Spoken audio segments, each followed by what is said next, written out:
This is the Cutting Edge on RFM. You have been listening to a slew of music livicated to Marcus Garvey and projecting who Marcus Garvey is. You know, so we livicate the whole of this month to Marcus Garvey, and August not finish yet, so we not stop with Marcus Garvey, you know. Yes, when everybody stop, we not stop. We continue the journey right to the end of this month. 1 month, August, Marcus Garvey month to call it. So tonight we're going to feature Marcus Garvey again, as we did for the past so much weeks on the Cutting Edge. We want to help all the people them who take part in that wonderful feast on Sunday. Oh gosh, man, beautiful, beautiful, beautiful.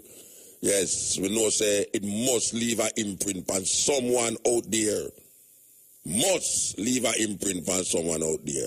So we know say the work is continuing through the microphone of IRFM.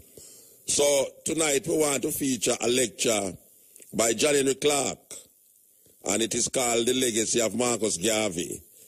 We want you to listen to carefully what this man, John Henry Clark, the late John Henry Clark, have to say about the legacy of Marcus Garvey. A very interesting analysis and important documentation about Marcus Garvey. And you know, say, we do things different all the while. Yes, we do things different from most ones. When them do things, them do it one way. When we do things, we do it many different ways, but it leads to the same way. So we want to tell you that we can't even put your tape on cock again, because tape not tape not out again, you know. Tape them out still.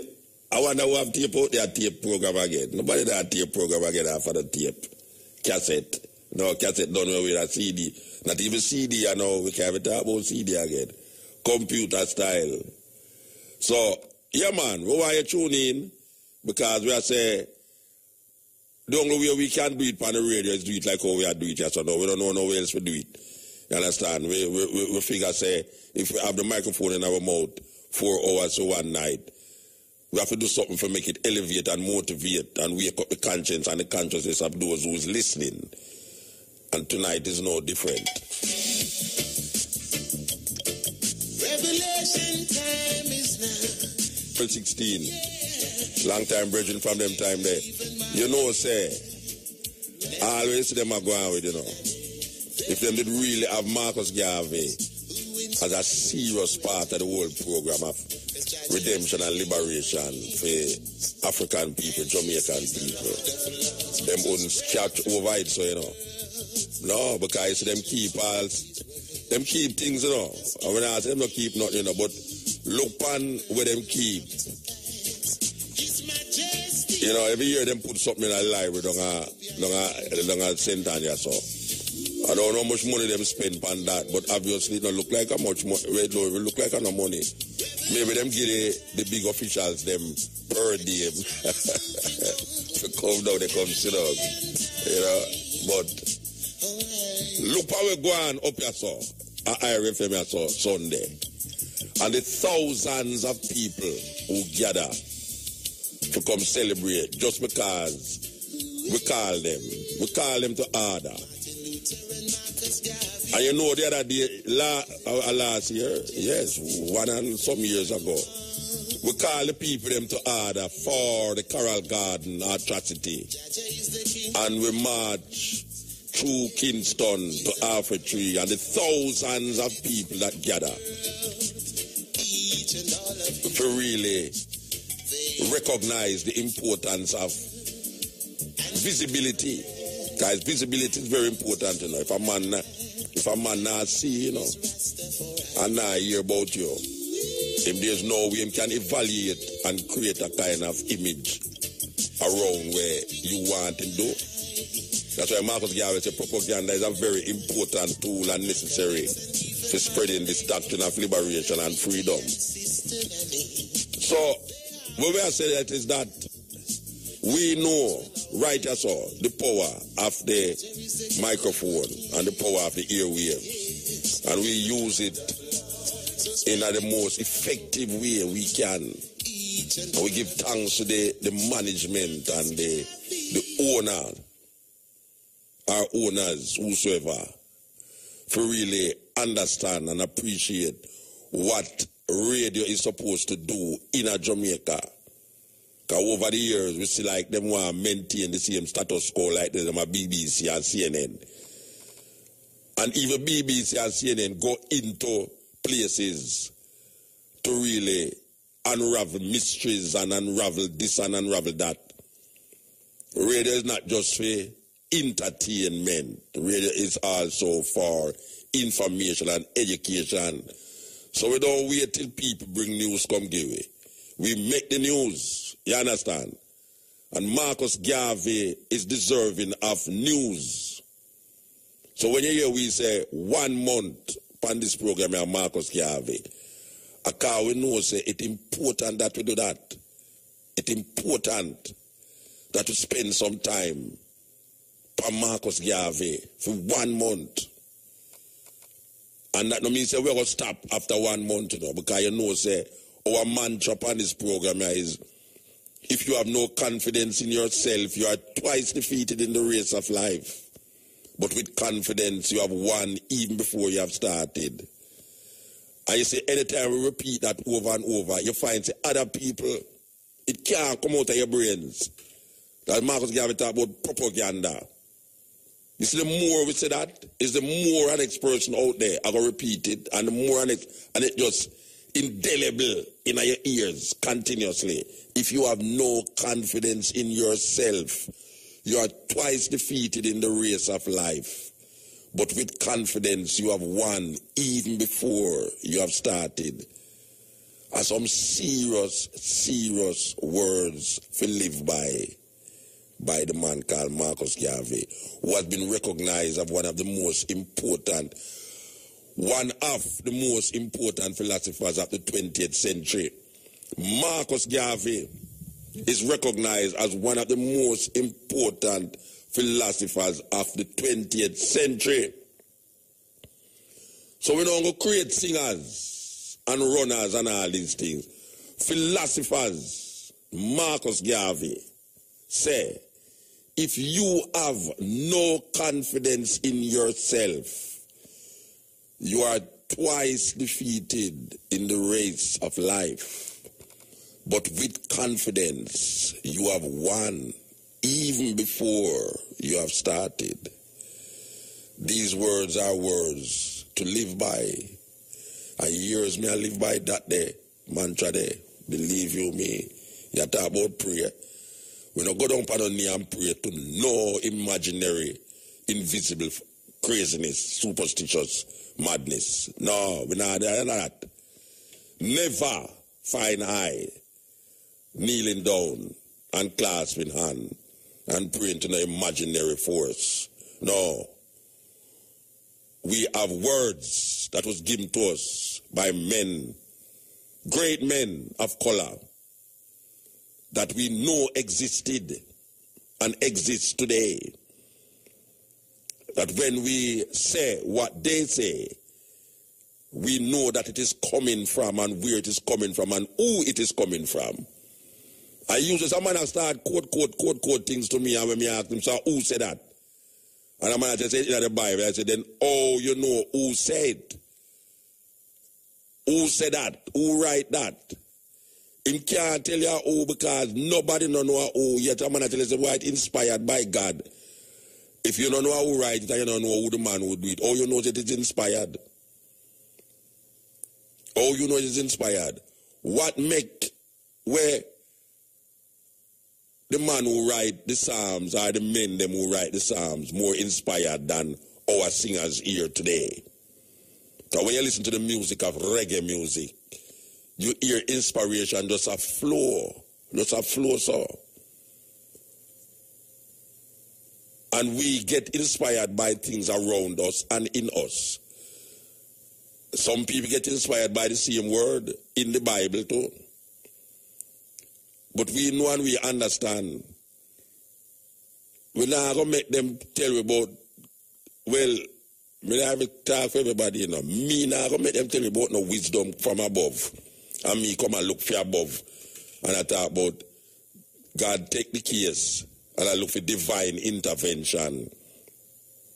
The only divine intervention cometh from our ability to discern what is wrong and make it right in ourselves. We have to use ourselves. And when I say ourselves, we are talking about O-U-R, ourselves. We organize ourselves into a force that is necessary to bring about change in ourselves. Because if you can't change yourself, it's usually you're going to try to change the world. Because if you change yourself, the world will change.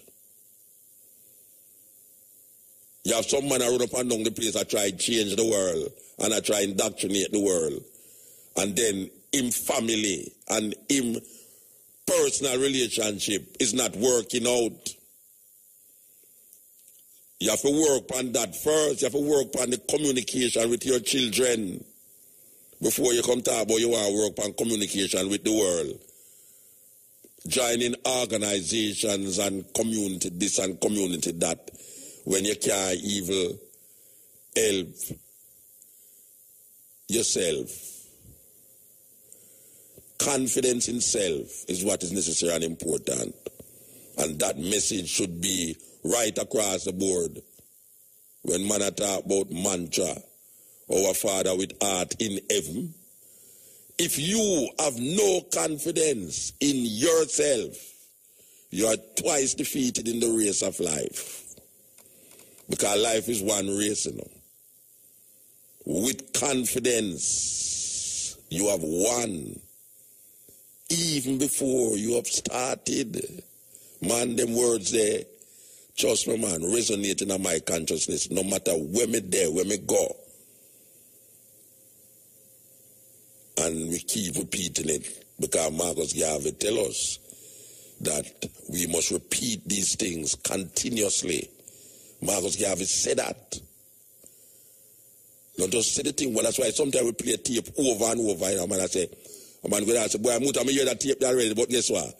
You see, when you hear that tape already, you have 500 man out there who never hear it yet. And look how long ago me did play it. When we play it, I saw a man call me all miggle morning. I tell me, say, Muta, you see that tape the way you play, boy, I'm like a copy of it, you know. And then yet still the man who did hear it already, you know, when him hear it again, you know, him hear something he never did hear before. Marcus Garvey tell me about that propaganda. That is how them catch you. And we know the power of that. That is why a man take out advertisement on radio and him not just play it one time, say, want 5 different spots. And him want to spot them when know people are listening. That's why when you look at the television, you watch all that, you say, sponsored by. And you see the advertisement that go right over and over and over and over. And then when you look all over there, so you see the sign mark over there and the sign over there. So it's propaganda that. And propaganda seep in your conscience and your consciousness. Sometimes you go in a supermarket and believe that you are choose. It's not you are choose. It's the advertisement choose for you. And the advertisement is into your consciousness.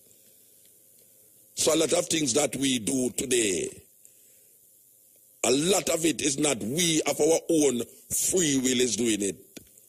But that will was given to us through propaganda. When we repeat certain things and we don't know this thing. But some people die for things that they don't know about.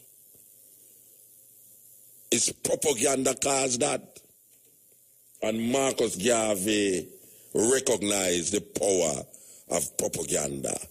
And we must use propaganda. The politicians, them use it every day in them lying lips and tongues. The person use propaganda in them lying lips and tongues. Promise you good living when you die, and none of them never dead yet to come tell you how that go. and the politician promise you good living when you're alive. And no care how long you live, the same politician just go on and tell you lies. So, and sometimes your living condition will get worse.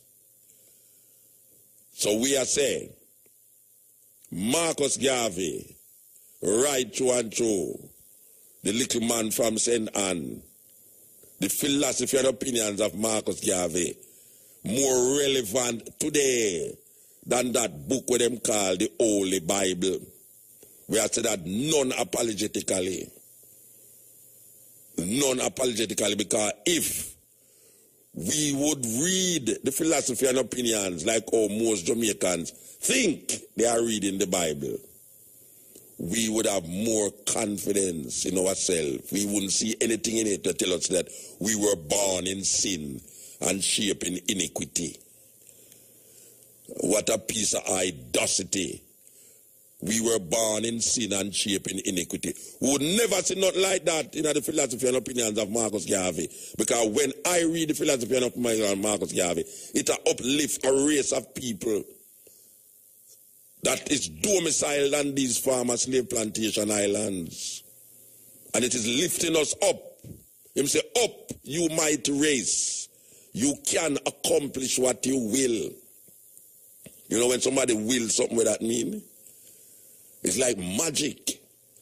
Up, you mighty race. Marcus Garvey claimed that. You mighty race. You think Bible tell you that? Up, you mighty race. It tell you about Israel, chosen people of Israel. You have to get in line with Israel to be chosen of God. Because one guy over there so I tell you, say, you must cut out the tip of your penis, circumcise. And the next guy over there so I say, circumcision is not one of flesh, but circumcision is one of heart. There's neither male nor female in the sight of the Lord. And them tell you about. Marcus Garvey said, black man, on a kneel down and pray too much, get up. Right down a word theater I make that statement there. Marcus Garvey said that. Marcus Garvey said, black man, go up on his knees and pray too much. He must rise up. So him say, up, you mighty race. Accomplish what you will. Them should have the philosophy and opinions in the church, them. Them should have put the philosophy and opinions in the church. Yes. Because Marcus Garvey was a humanitarian who understand the humanity of all man. But when him look on the world, him say, but look on this door, ye. How come black people, they are the lowest elm? Who these people who gave the world science, who gave the world all these philosophies and all these things. Who these people who gave the world science, who gave the world all these philosophies and all these things. How we reach this all? Him say, up you mighty race, you can accomplish what you will. Now, black people, at our turn, we can't make Marcus Garvey just a gosso and a gosso. And I know 1 year thing, you know. Every year we come do what we are there, so like what we do Sunday, you know. And I know 1 year thing, you know. It's a natural progression of the human species to find freedom and liberation. And there are black print that is laid down by our ancestors. And one of our ancestors is Marcus Mosiah Garvey. Marcus Mosiah Garvey say, look here man, race first. And race first don't mean say you're against other races. But if you see your brother and a stranger drown, you go and go throw the rope to your brother first. That is instinct. Human instinct. If Jamaica and Trinidad are play football match, instinctively you're going to cheer for Jamaica. That is a human instinct. It don't mean say you don't like Trinidadian. It just means you are instinctively saying nationalism to you is most important. So whether the team can play good or not, you're cheering for them and then them lose, you curse them. It just so it go. So when Marcus Garvey say race first, he must say black people, look out for yourself first before you can save the world. Because everybody else look out for themselves.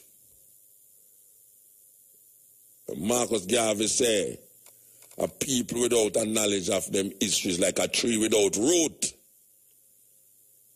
Black people that walk up and down and don't even know I came about nothing more than say, in the beginning God created the heaven and the earth.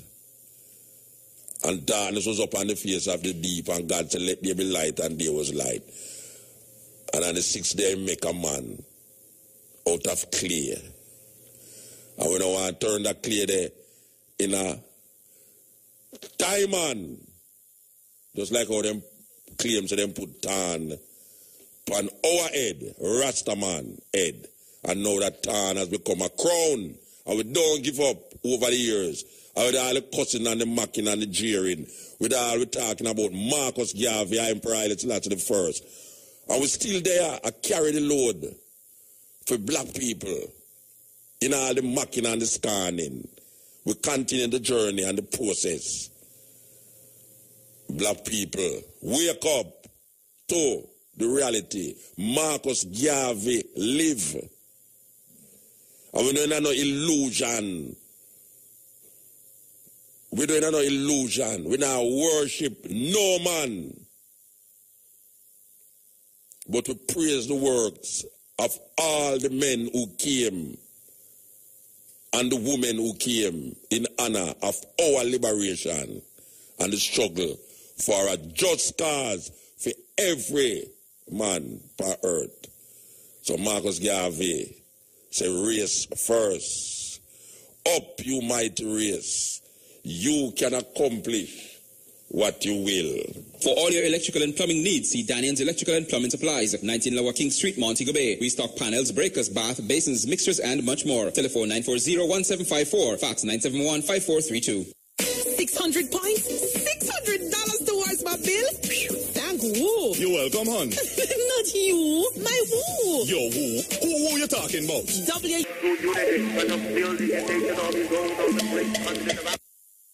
This is the cutting edge on RFM. As we say, we want to play this lecture by John Henry Clark, and it is called The Legacy of Marcus Garvey.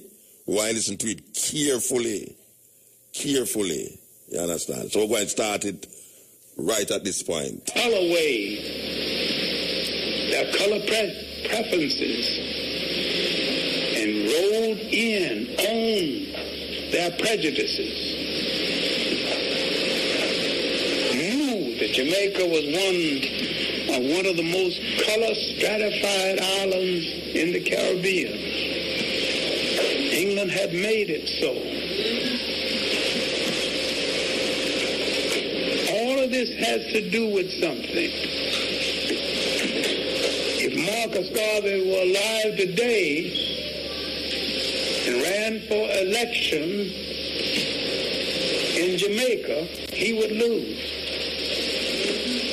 If Marcus Garvey were alive today and ran for election in Bedford-Stuyvesant, he would win.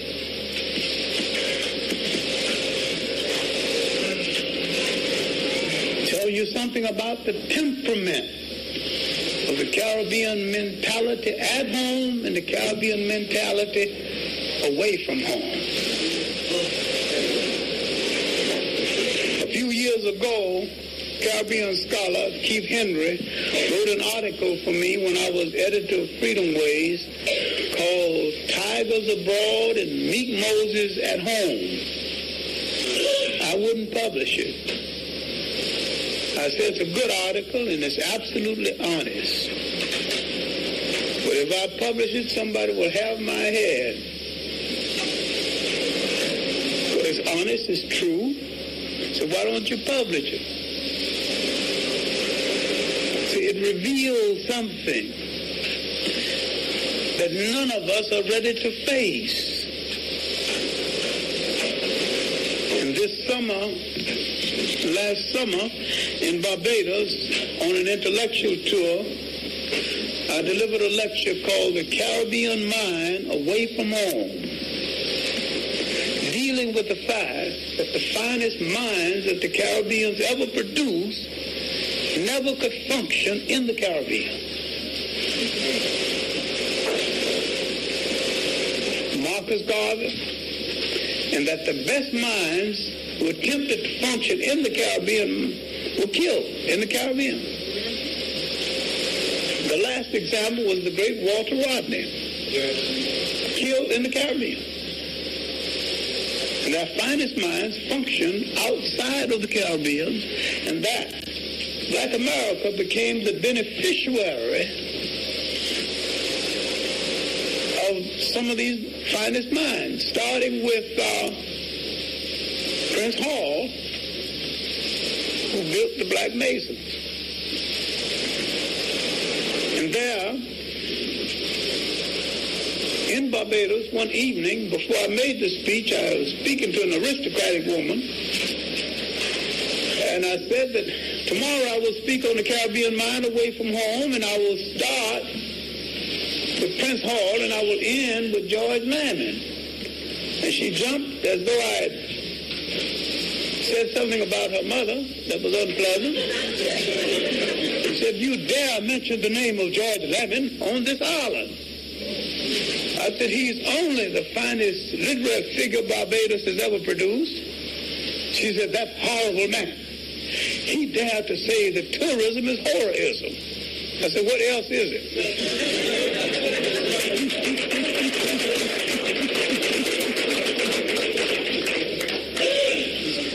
I said, "George Lamon is such a great writer.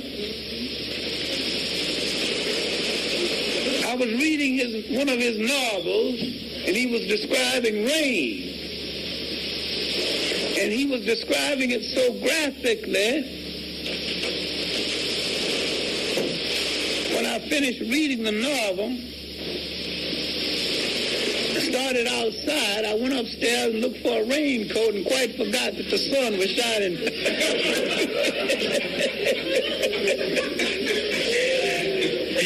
He made me feel that it was raining outside.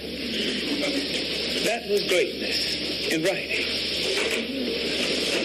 And she said, "Why not V.S. Naipaul? He handles the English language so well."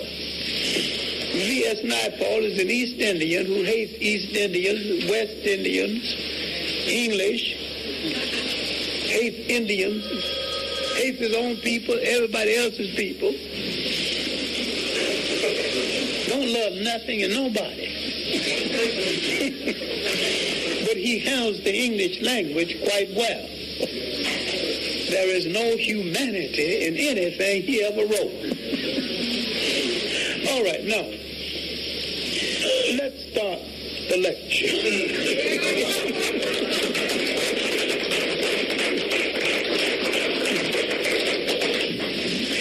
Marcus Garvey is too important for delay.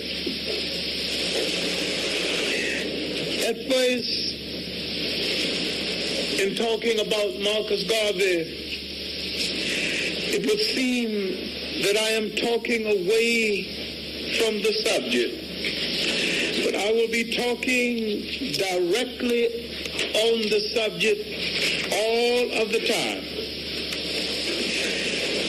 We need to place Marcus Garvey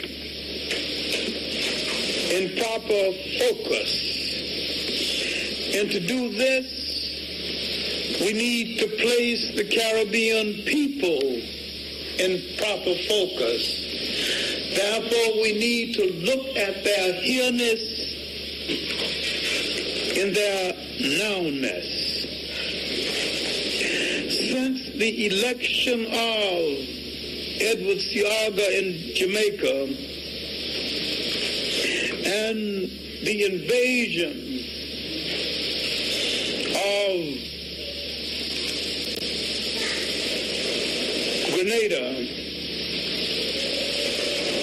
there has been a major change in the Caribbean world and a change in an attitude toward Marcus Garvey. And one wonders if this change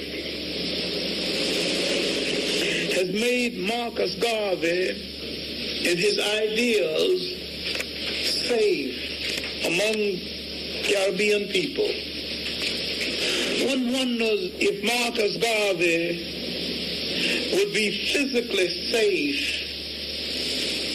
if he was alive today.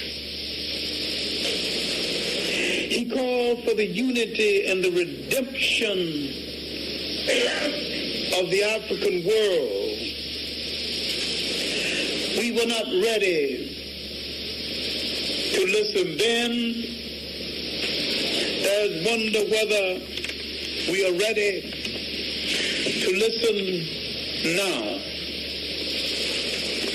He was not only ahead of his time, he was ahead of this time. There's an indication that the Caribbean people, in participation in the forthcoming Statute of Liberty 100th anniversary, might be missing the point. There is something at the present Schomburg collection called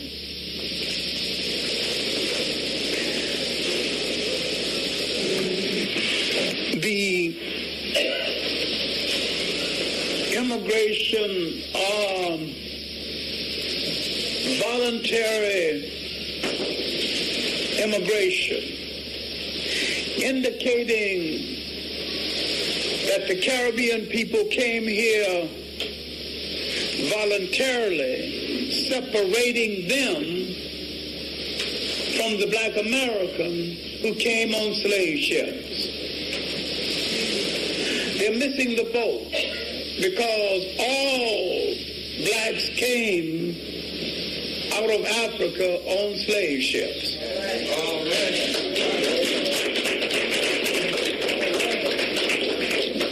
The slave ship stopped in the Caribbean and dropped those off and continued to the United States and dropped some off. The fact that the Caribbeans came later is another point. And except for someone pointing a finger and said, I'll take that one instead of that one, any Caribbean could be a black American and any black American could be a Caribbean. So no one needs to celebrate and no one needs to boast. All of us are victims of the same historical experience with variations. And no one needs to boast or participate in the variation as though one is radically different from the other. The supreme test is this: can you pass the taxicab test?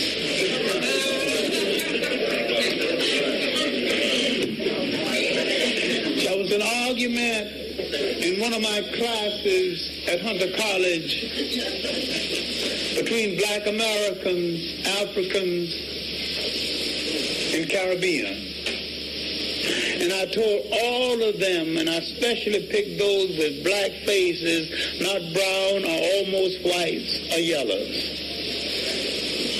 I said, I want all of you to go down, and I want each one of you to count the number of cabs that pass you by before one stops.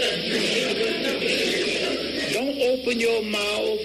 I want to hear no accent.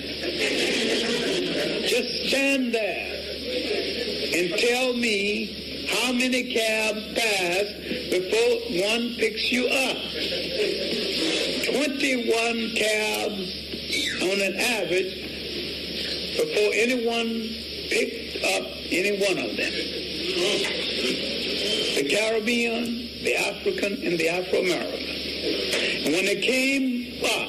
I said I don't want to hear no damn argument about who came from what island, who came from Georgia, or who came from what part of Africa. You are all African people, and that damn bigoted cab driver is a better Pan-Africanist than all three of you.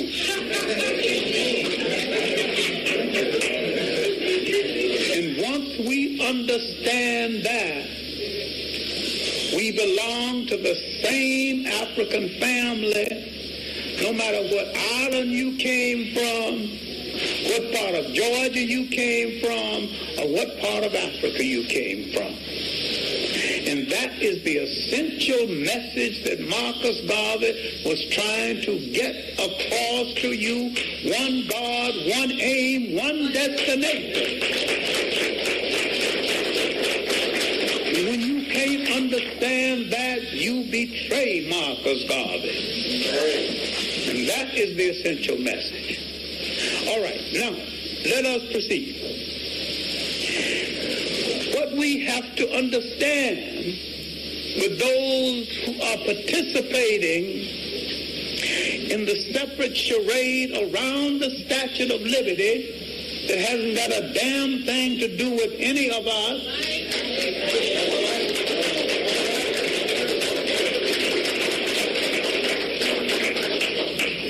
that a decade after the arrival of the Statue of Liberty was a decade of anti-liberty all over the world for African people everywhere. Let's take 1886 and let's take the decade after 1886 and look at it all over the world and see what that decade means in relationship. In Africa, 1886 was the end of the long colonial wars and the politics of exile. The Asante Wars was coming to a close. 1886, the British burned down or tried to burn down the city of Kumasi. 1885, they exiled the King Prempeh. Not only exiled him, but made him submit and forced him literally to kiss the shoes of the British governor along with his mother. Humiliated one of the most illustrious kings in all Africa. Around the other end of Africa, they had broken the last of the great Zulu kings of Africa were being exiled.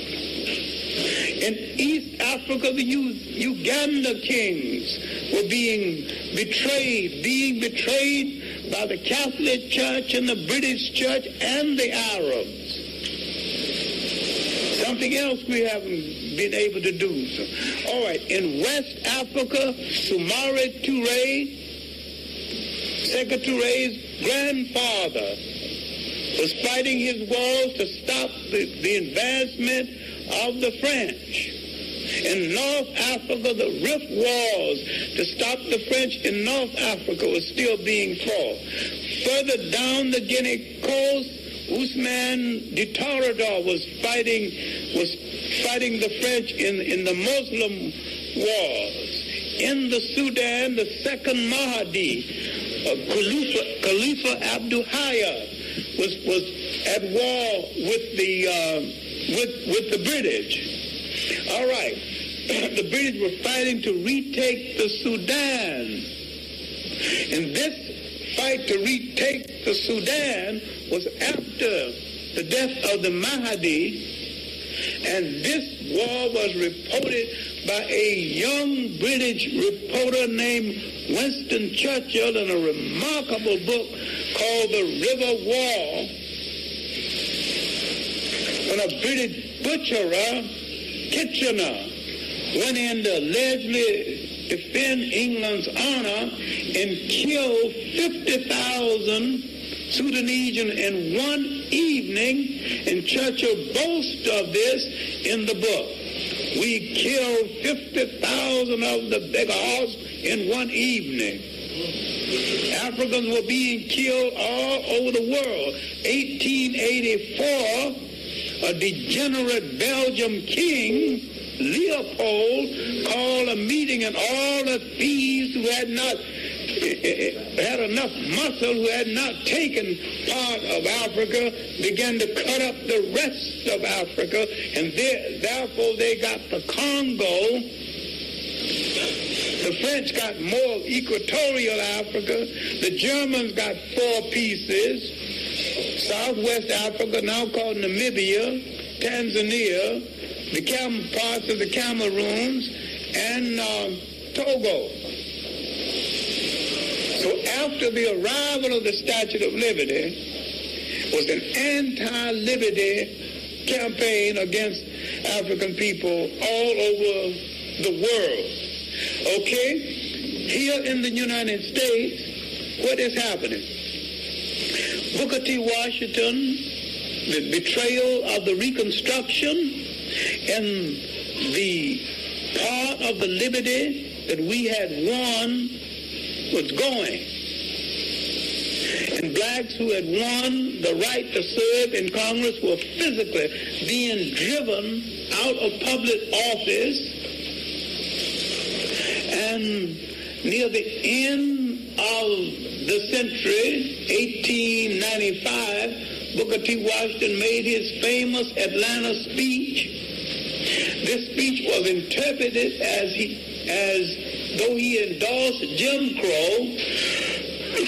A rash of Jim Crow laws came into being 1895, and most of the Jim Crow laws came into being between 1895 and 1900.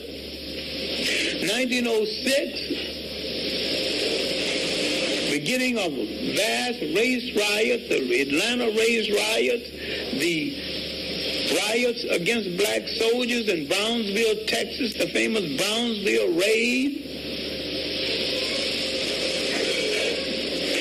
Organizations coming to be, all right, the NAACP, born 1909. You just count those 10 years after the arrival of the Statue of Liberty, all over the world, we were catching hell. So what kind of liberty did it mean to black people any place? In the Caribbean fight for constitutional government fell on deaf ears.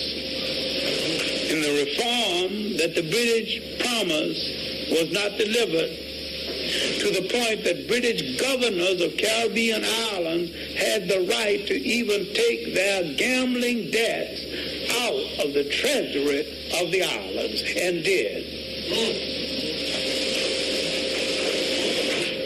Now, what in hell are you participating in the celebration for? What does the Statue of Liberty mean to you?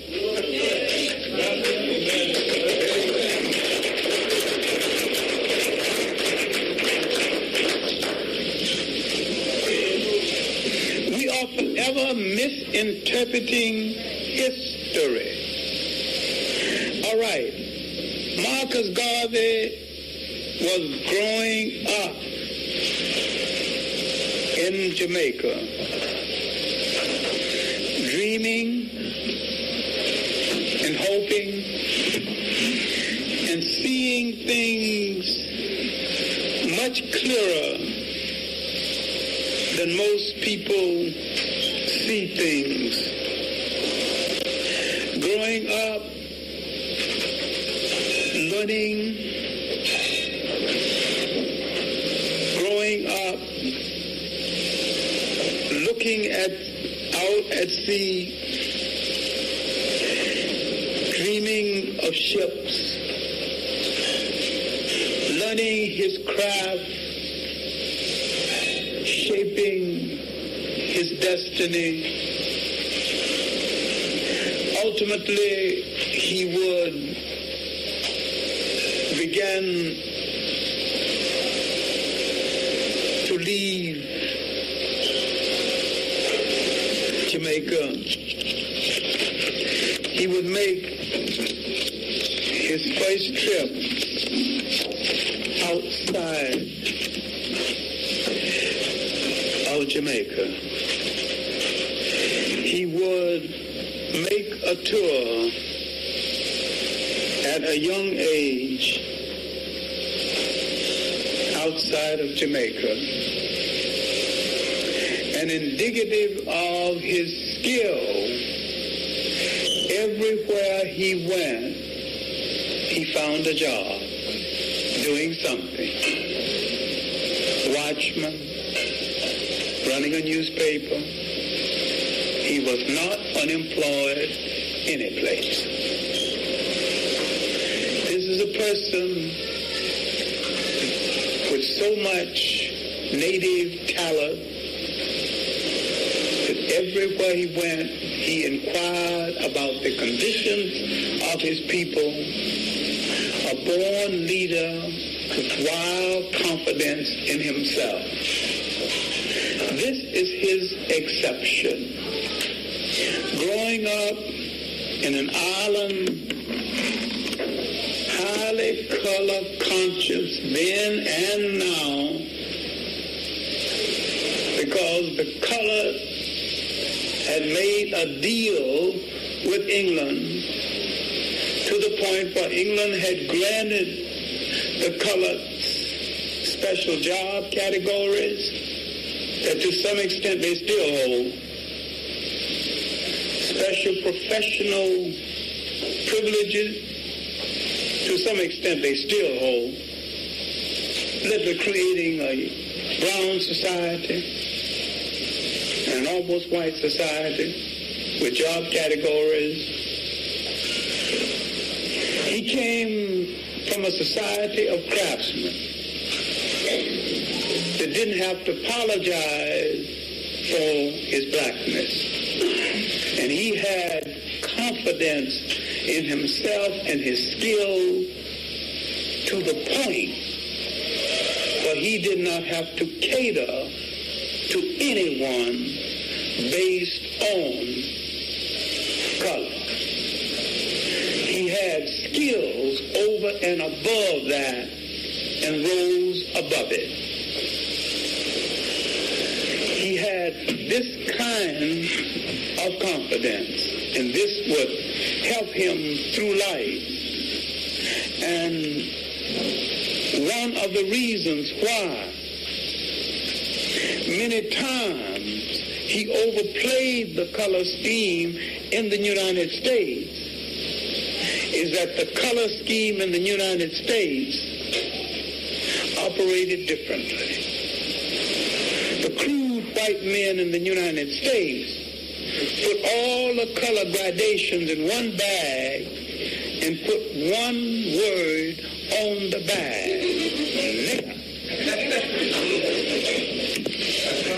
No separate category, no separate neighborhood, no separate job classification. If you were poor, you all lumped together. Because Europe dumped its human garbage can into the New World. America got the worst of the garbage can. The lowest white persons of Europe hit the United States. And this is something most people don't take into consideration, that the black American got the worst white people on the face of the earth. And when you judge the black American, understand he got the worst of Europe to deal with. Now, none of them were good, but ours just happened to be the worst of the lot. And Garvey never took that into consideration when judging God. And the ones we had to deal with as against the ones they had to deal with. The ones he had to deal with were brutal with a little style. And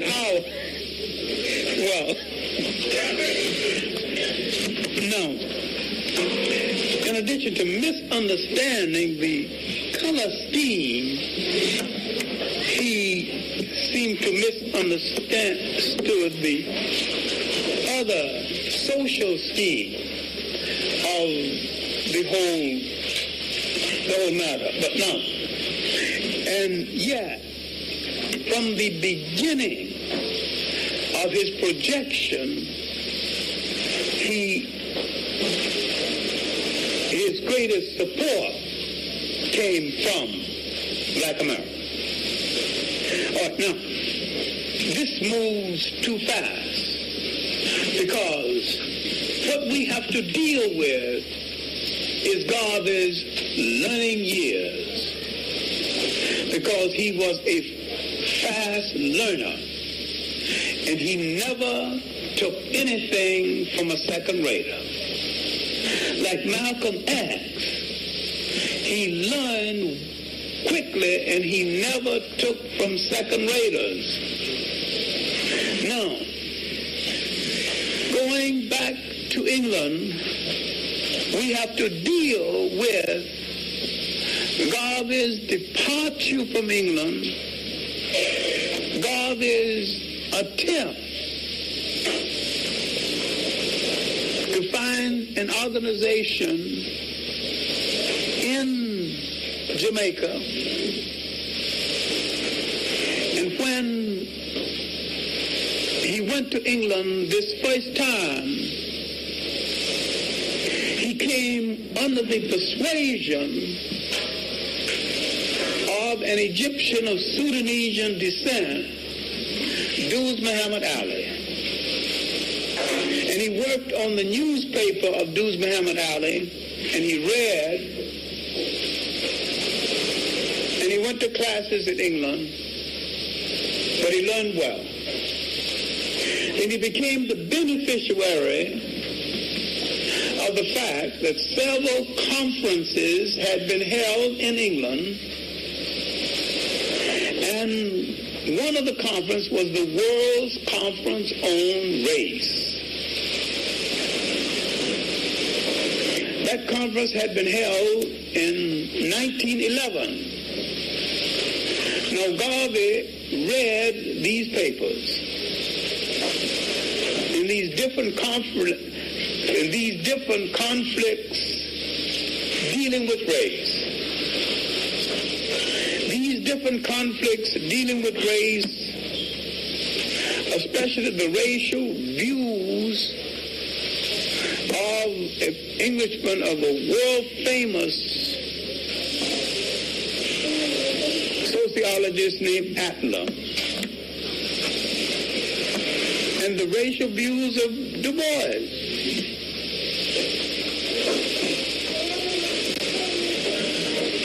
Now, these men had come from all over the world. Then, in the pages of Duz Muhammad's newspaper, the African Times and Orient Review, there appeared an editorial. The editorial was quoting, hear me well now, a white black nationalist. This was a man named Booth. He was in what is now Malawa, then called Naasaland. This man had grown dissatisfied with the whites in Southern Africa. And he went through Southern Africa exposing them to the blacks. And he said, to the blacks, whites cannot be trusted. And he was angry with the missionaries, and he was exposing the missionaries to the blacks. and telling the blacks that they can't be trusted. They're all a bunch of fakers. And when the blacks asked him, can you be trusted? You're white. To his everlasting credit, he said no. Me too. And he raised the question, Africa for the Africans, those at home and those abroad. That's what Garvey got the statement. From the editorial about Booth and Deuce Muhammad's paper, the African Times Orient Review. Garvey never took anything from second-rate people. And when he took it, he molded over and wrote around it and added to it, theorized around it to a point where it became his own. Back to Jamaica, he tried to find the UNIA that failed twice in Jamaica. It would not grow in that soil because first, the political atmosphere of Jamaica, partly bastardized by the color scheme. Garvey could not sell blackness in the Jamaican soil of that day, and I question seriously whether he could sell it in the Jamaican soil of this day. But now, Garvey would become an admirer of the theory of Booker T. Washington. And he would correspond with Washington with the hope of coming to the U.S. to develop the funds to build a school like Tuskegee in Jamaica. He did not find the means in 1915, and when he came to the U.S. in 1916, Booker T. Washington was dead.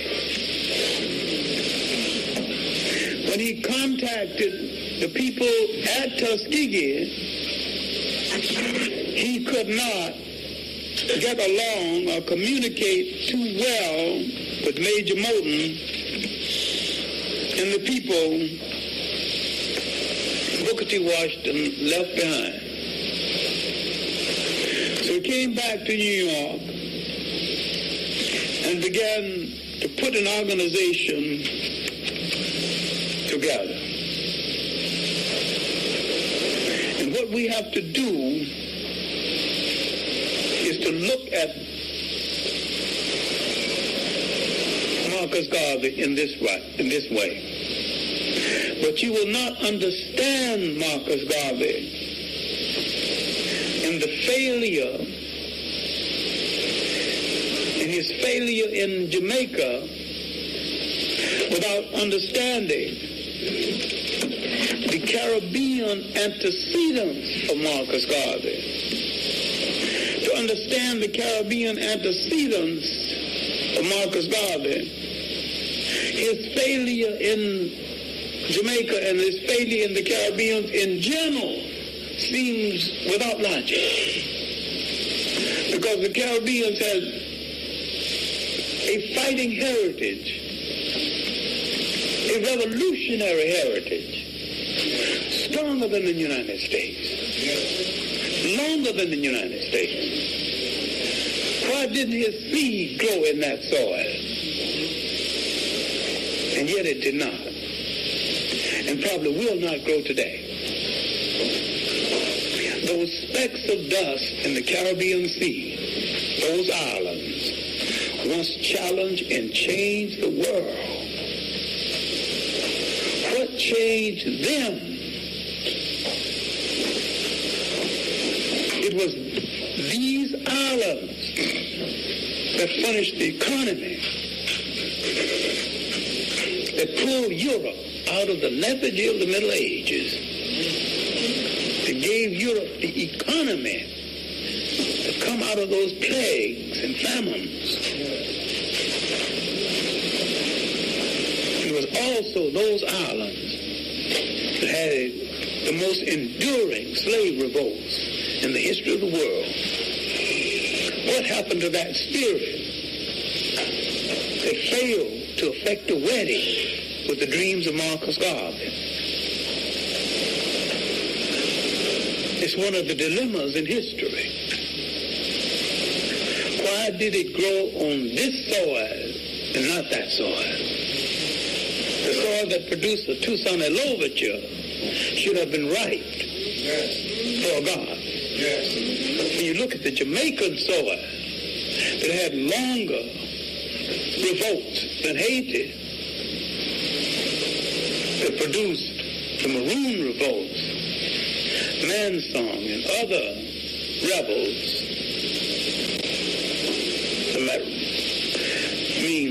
Jamaica had revolts lasting 200 years. The revolts in Haiti generally really was over a 20-year period.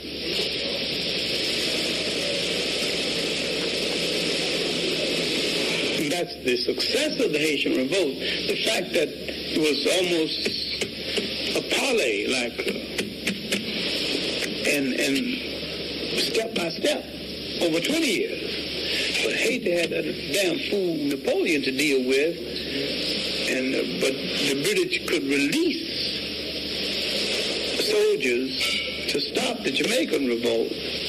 And Napoleon was so tied up with so many other things, by the time he could release soldiers, it was too late. And Haiti was the beneficiary of a fortunate circumstance in history. Jamaica was not. You have to study the entire spectrum to understand that. See, but to understand, you have to study Marcus Garvey's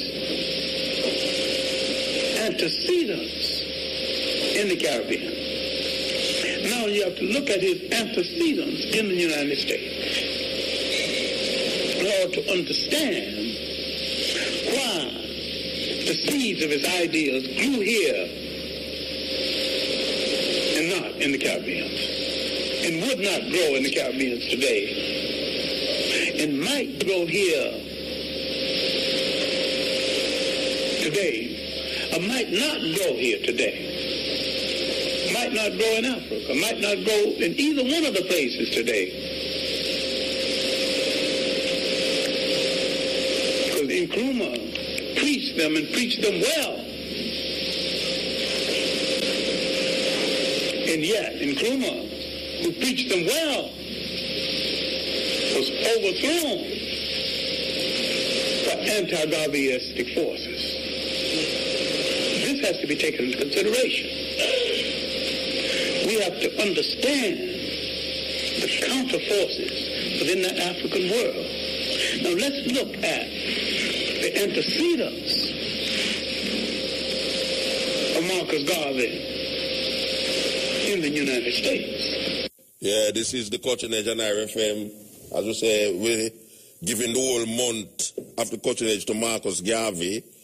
And this is just the continuation and the legacy of Marcus Garvey, a lecture by John Henry Clark. Brothers and sisters, this is Charles. Join us with respect for our national anthem. Let us stand and defend this one. Peace and love. Thank you. Eternal Father, bless our land. Guide us with thy mighty hand. Keep us free from evil powers. Do our life through countless times. To our leaders, great defenders.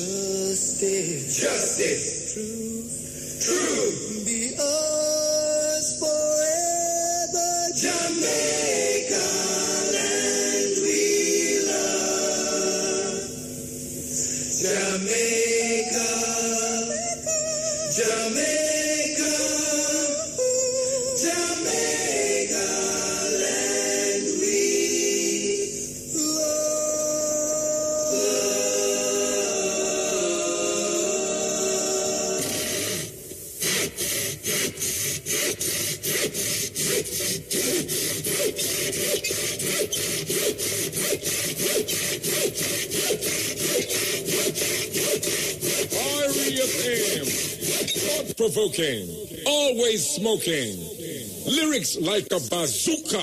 You are listening to Mutabaruka. Let's look at the ideas that preceded Garvey in the United States and how the scene was being prepared for Marcus Garvey 100 years before his emergence in the United States. Let's look at the first half of the 19th century. The slave rebel, the black free man, and let's look at the beneficiary in the United States of the Caribbean thinkers who did not function in the Caribbeans and might not have been able to function in the Caribbean. Look at Prince Hall from Jamaica, from Barbados, who came here, found the Masons. Why didn't he find the Masons in Barbados, where he came from? Look at Peter Ogden from Antigua, came here and found the Odd Fellows. Why didn't he find the Odd Fellows in Antigua? He came here and found the Odd Fellows. Robert Campbell,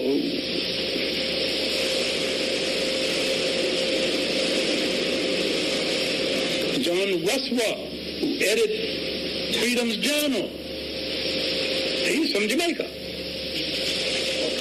He edited no paper in Jamaica. He edited one here.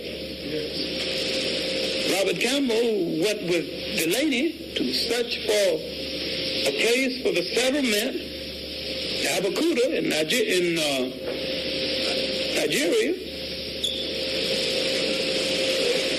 And these Caribbean figures joined with African American figures and thought that both of our problem was one and the same, and they were right. Now look at the Caribbeans who left the Caribbeans, joined with black Americans as a union to pave the way for a Back to Africa movement almost 100 years before the arrival of Marcus Garvey.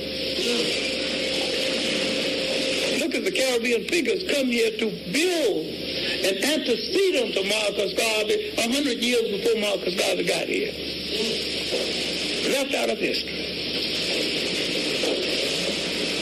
And some of them, the first half of the 19th century.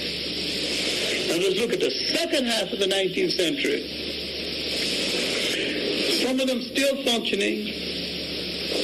Then we look at the Pap Singleton movement, the second half. Looking for internal settlement in the United States. Then the external settlement, the Chief Sam movement. This is a Ghanaian named Chief Sam, who said some boats would come to pick us up.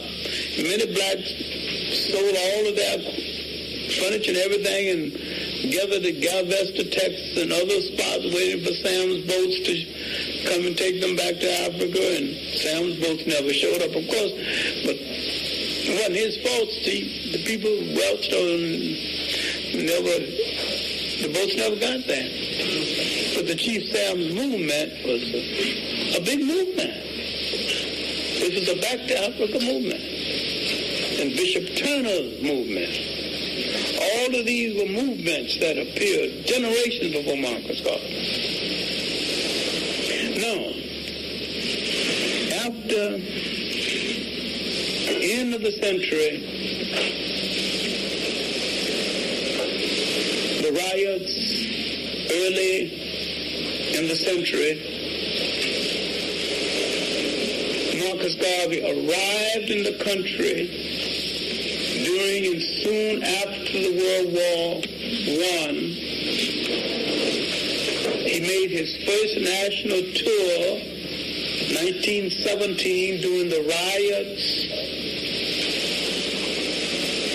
1919, the Red Summer, riots in Chicago, the famous and tragic riots in St. Louis. Now Marcus Garvey's message, the famous and tragic riots in St. Louis.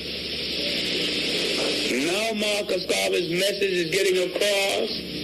He goes to Chicago and tells blacks that they don't want you here. Not only let's get out of here and go back to Africa, our home, let's get our own boats and sail back on our own steam. Blacks in the Caribbean may not have wanted to listen, but we listen to anything now. Yes. Can you understand why we would listen? Yes. This ain't happening in Jamaica.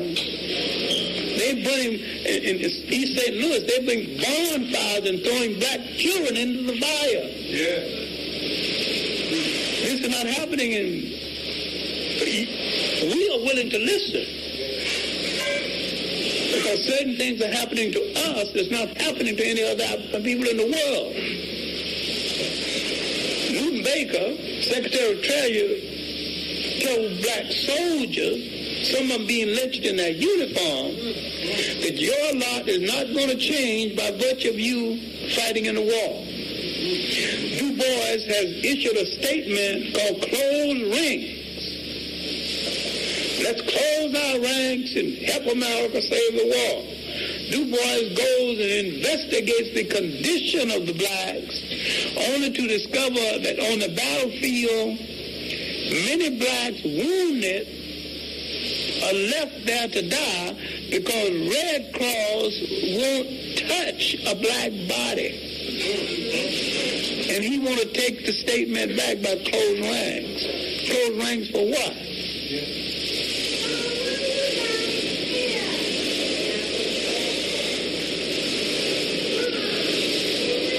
Now you can see how the atmosphere in the United States is produced to receive a Marcus Garvey, different from that in the Caribbean. But we are willing to listen by virtue of our condition that is distinctly different from the condition in the Caribbean. We are ready for anything by virtue of what we have to deal with as a difference, because the British have made some fake promises in the Caribbean, and the British are making schoolmasters and constables and, and clerks in the court, and you got the superficial appearance of nation, but we don't even have the superficial. And this superficialness give them the illusion of nation. We don't even have the illusion. So we are willing. Marcus Garvey said, come on, let's get out of the ships and get the hell out of here. Yeah. We said, all right. Let's go. Now you can see for the largest organization ever built before our sentence is built by Marcus Garvey, mainly the Black American following and Black American money. In that the whole concept that he found Black Americans with a wishbone and gave them a backbone is a lie. He found them with a condition created by the bigotry and the racism of white America that made them reach out like a drowning man at anything that looked like a rope. And neither the Caribbeans or the Africans have understood the kind of condition that white America put us in that made us appreciate Marcus Garvey over and above that of the Africans and the Caribbeans. And most people who write about Marcus Garvey hadn't seen that. And particularly because 8 or 9 Black American aristocrats wrote the government about getting Marcus Garvey out of here. They have interpreted that as meaning all America, all Black America betrayed and wanted Marcus Garvey out.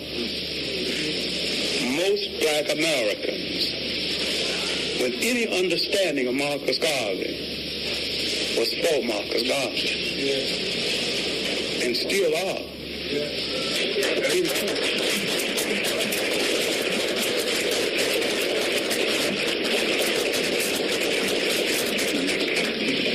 And so we have to take it beyond conversation. We have to look at the man. We have to look at that convention of 1920, one of the largest, probably the largest convention of Black people ever held anywhere at any time. 30,000 people in old Madison Square Garden, and in turning away 30,000. Power that frightened the government of the United States. And when you go through the files of the FBI, he was the most watched human being by the government of the United States ever. In the files of the United States government, after they censor and take out and cross out those who informed on him, do you know what's left? The government files that are left. You know, if you purchase the files under the freedom of information, you know it's $1,400. The pages that are left, and they crossed out probably 2/3 of them.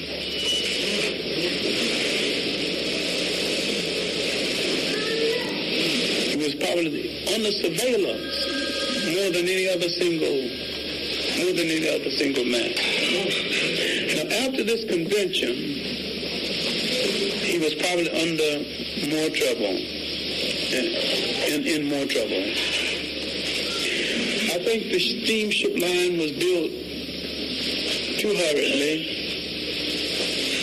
and because he did not examine the ships, most of the ships were poorly bought, and was not examined for seaworthiness. And they gutted ships mostly that probably been used by bootleggers for running rum back and forth in the Caribbean islands. And he couldn't do that today. I mean, now all ships you had to be certified for seaworthiness.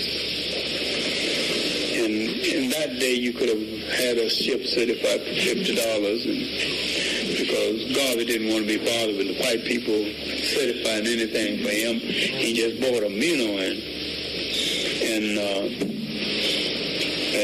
he just bought them and paid the money, and you know.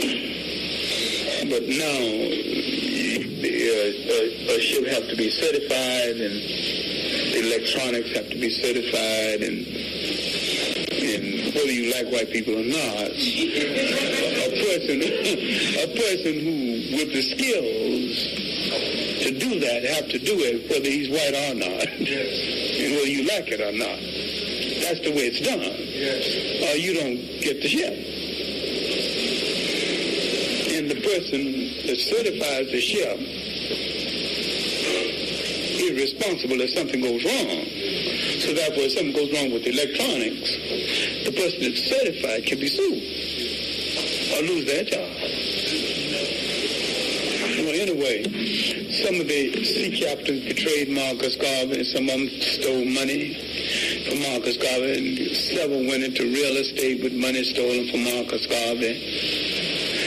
And but Marcus Garvey was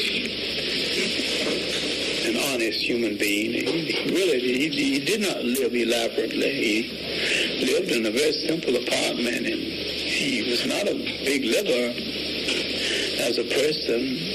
And I've talked to both of the wives, and that's a separate thing in itself. And it determines the future of a man is sometimes determined by the wives he chooses to stand beside him, and he chose two good women. And in the final analysis, they didn't particularly like each other because Amy Ashwood, who started out with him and helped him build the movement, chose Amy Jakes as his secretary, who he'll finally married Amy Jakes, and that angered Amy Ashwood, who wasn't too happy about losing him. And she called Amy Jakes some names which were kind of unprintable. As almost any woman would when she loses a man she wants. But doing the research on the book that I did on Marcus Garvey, and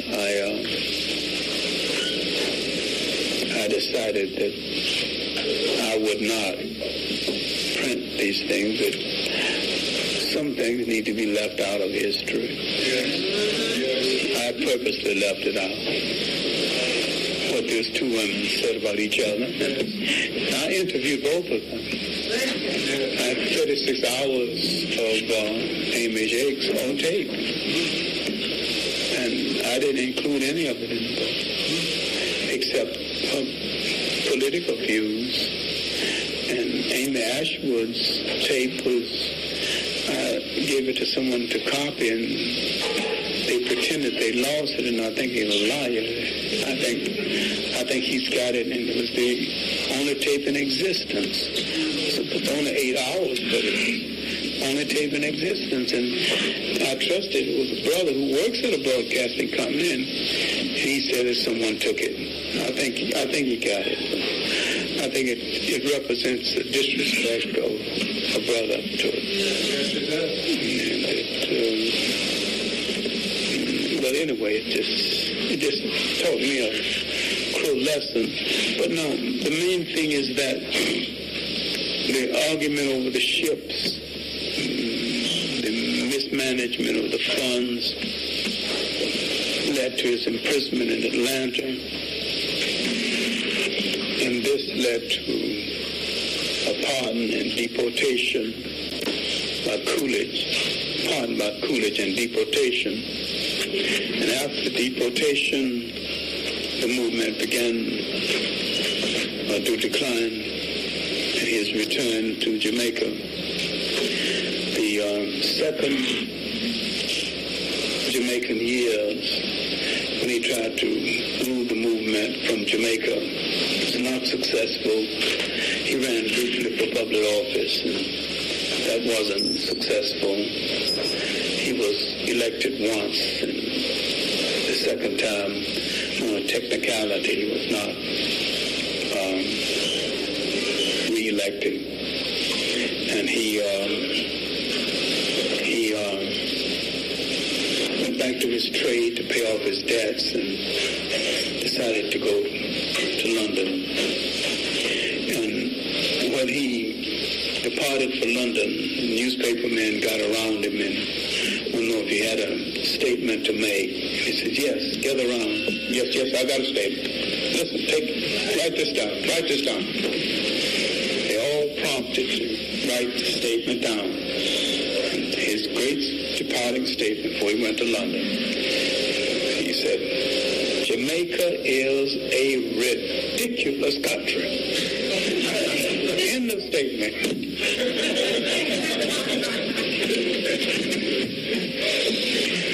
Now, his years in London, the editing of the Black Man magazine, were years of sadness, years when he highly critical of Italian-Ethiopian War,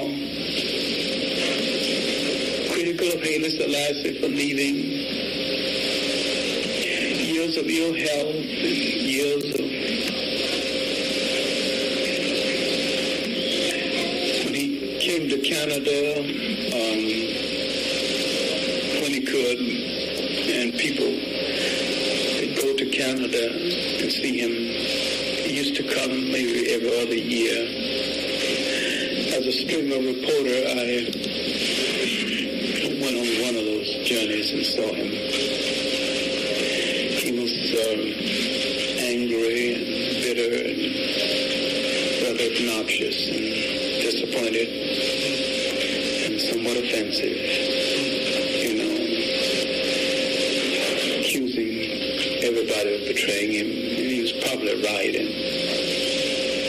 I tried to understand that a man who had dreamed of turning the world around and who had invested so much in the hope of a people, and now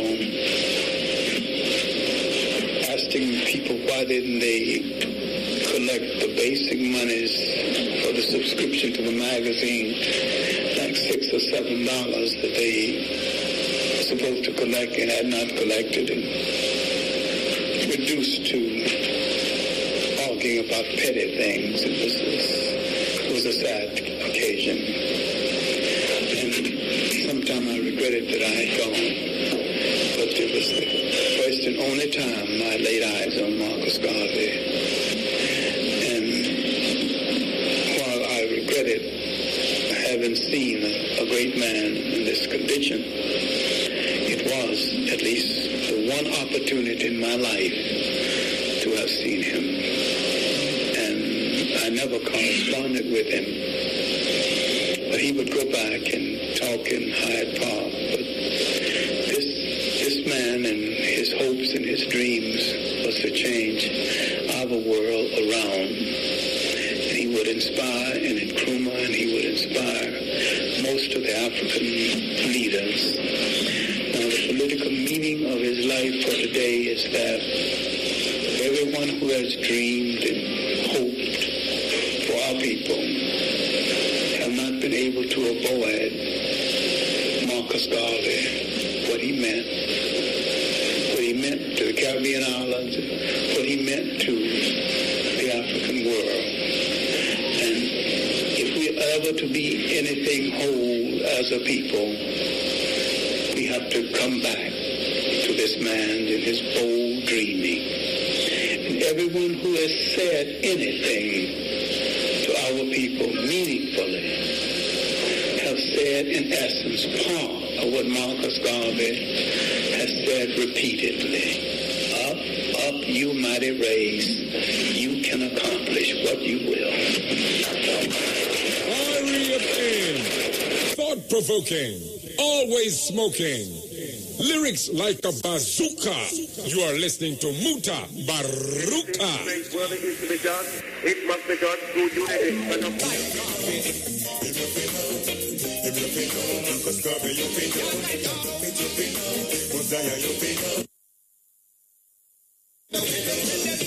Marcus say if you're bloody African, if you're white, you're European. That's the truth. If you don't know where you're going, you don't know where you're coming from. He tell us Francis that is to try about the king from the side. You've got to give the honor to the man. Marcus Garvey, black man, you should rule your own destiny. Yeah. To give the honor to the man. Marcus Garvey, got to give the honor to the man. Marcus a black man prophet, everybody hero. Love me more than money when you call you the Nero. Teach us to use words and soul like sorrow. Love Marcus, shout it out, let me hear you. Yeah, this is the Cutting Edge on RFM. We're going through the pieces, as we say, representing to your Marcus Garvey the whole month, and this was the legacy of Marcus Garvey. Lecture by John Henry Clark. But we want to play something at the beginning of this tape here. We want to play the direct beginning. Listen to this. Jamaica was one of the Depression. The fine Caribbean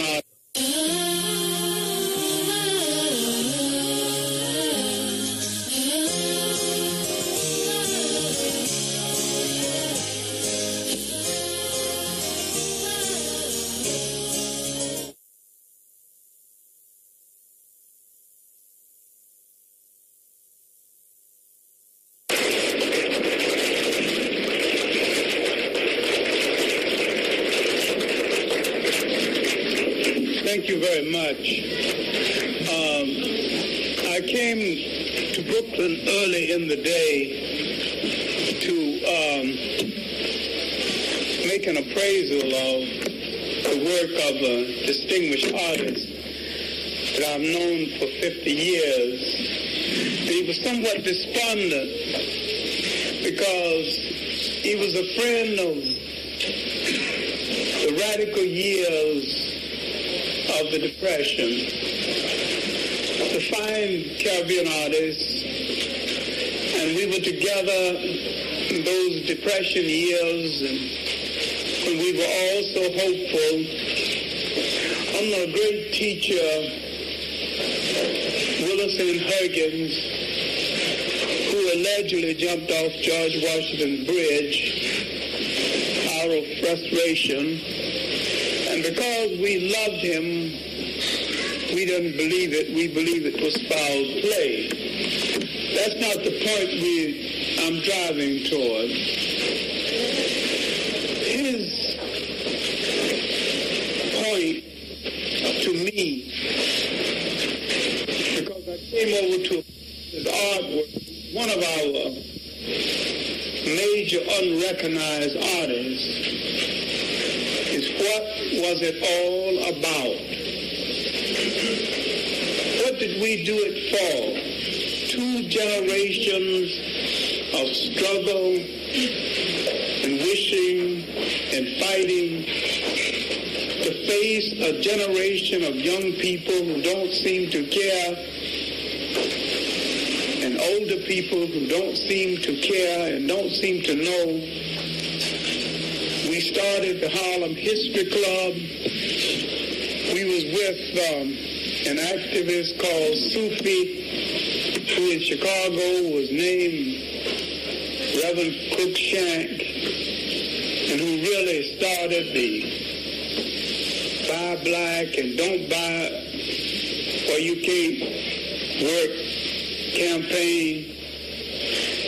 And we started the whole concept of Black Studies 2 generations before this young generation started it, or thought about it. We were in the river-to-river picket line. We remember days in the Harlem community where blacks could not even close 125th Street, 10-cent stores on 125th Street, where blacks couldn't even have jobs or drive buses. In New York City, we were on picket lines, not trying to chase and not trying to impregnate every little girl we met. And we had dignity and respect and had youth, and now Reed is old and worn and barely got enough strength to go up and down the stairs in his own home, and where's it all went and what was it all for?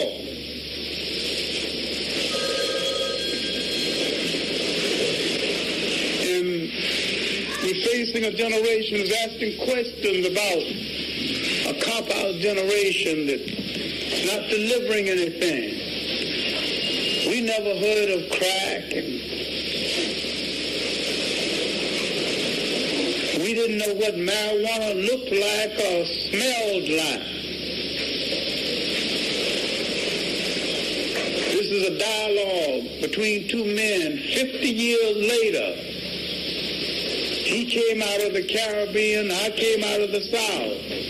Both poor, committed to the salvation of our own people. Both young Garveyites, trying to see what we could do to redeem our own people. Now we're asking, what was it all for? We put it on the line. What kind of work did we do? Scrubbing floors, porters, elevator operators in hotels, taking the insults, surviving however we could. Now, 50 years later, we meet.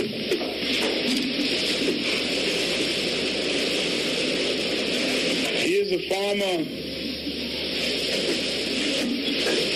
fine artist, former art director in a major advertising agency. His family grown and gone. His wives gone.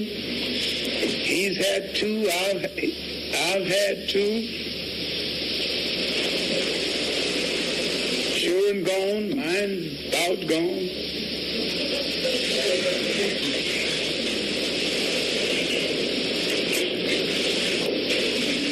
None of his wives thoroughly understood what his life was about. None of mine either.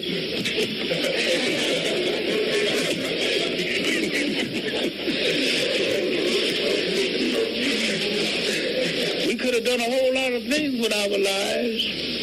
We could have said yes to the right people. Both of us could have been rich, if that's what we wanted. We could have copped out and walked down Easy Street. We could have been the Cadillac route, the glamour route. We went down the commitment route, trying to save our people. Amen.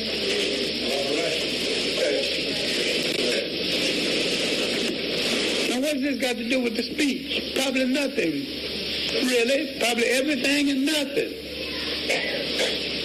50 years is a long time in the life of two people. When you've known a person 50 years and you meet and start a dialogue, say, what was it all about? What did we two people do with our lives? We were committed to our people. We served well. We served honestly. Neither one of us are rich or poor. And he was the irony of it. Both of us have a brownstone house. About the same type of brownstone house, about the same plumbing problems.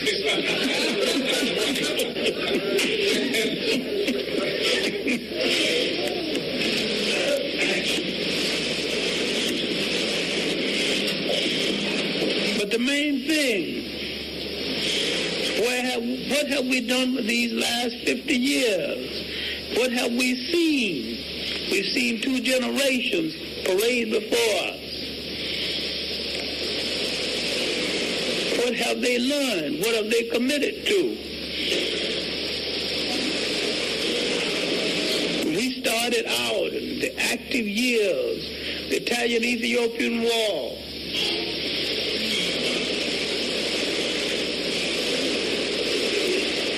We thought Africa would be liberated by now. We've seen it go to the door of liberation and literally turn around or be turned around. We've seen the two branches of the African world, Afro-American, Caribbean, and Africa, get to the brink of liberation and let itself be turned around. Literally, we've seen God be betrayed. We've seen him betrayed by his own people. We've seen his dream turned around. And tragically, in his own country, a people who will elect a Seaga, producer Marcus Garvey, and elect a Seaga, a white man from Boston, have problems. Call him a Lebanese if you want to. This is a job artist and a con man who came to Jamaica to be elected. Learn Jamaican folklore, learn Jamaican dialogue, studied Jamaicanese, studied the politics of Jamaica, studied the folklore and the ways of the Jamaican people, jived his way into the politics, and got elected. No black people, the folk ways, the color ways, their color preferences and rode in on their prejudices, knew that Jamaica was one of the most color stratified islands in the Caribbean. England had made it so. All of this has to do with something. If Marcus Garvey were alive today and ran for election in Jamaica, he would lose. If Marcus Garvey were alive today and ran for election in Bedford-Stuyvesant, he would win. REFM, thought-provoking, always smoking. Lyrics like a bazooka. You are listening to Mutabaruka. Yes. You know, we play that part of the tape because when we was lining it up, it never started at the top. That was the top of the tape to the point where we started the tape. Marcus Garvey's betrayal, the legacy of Marcus Garvey in Jamaica. You hear the man say, if Marcus Garvey was alive today and run for election, he would have lost. I agree with him. A country who gave the world Marcus Garvey elect a Lebanese as them leader in politics. Serious thing. Cutting edge. Jenny. One more. You ready for the CB Pan Chicken Championship Eastern Regional Elimination? Greetings, Congo. Blessed man. Rastafari. In the year 1995, we wrote, we split some words to Marcus, share it on RFM Live with Mr. Ellis. Can we share, we revisit the work this year. Can we share the punchline? Let's share it, man. Okay. The punchline go like this. Smitten spoken words, the black-hearted way.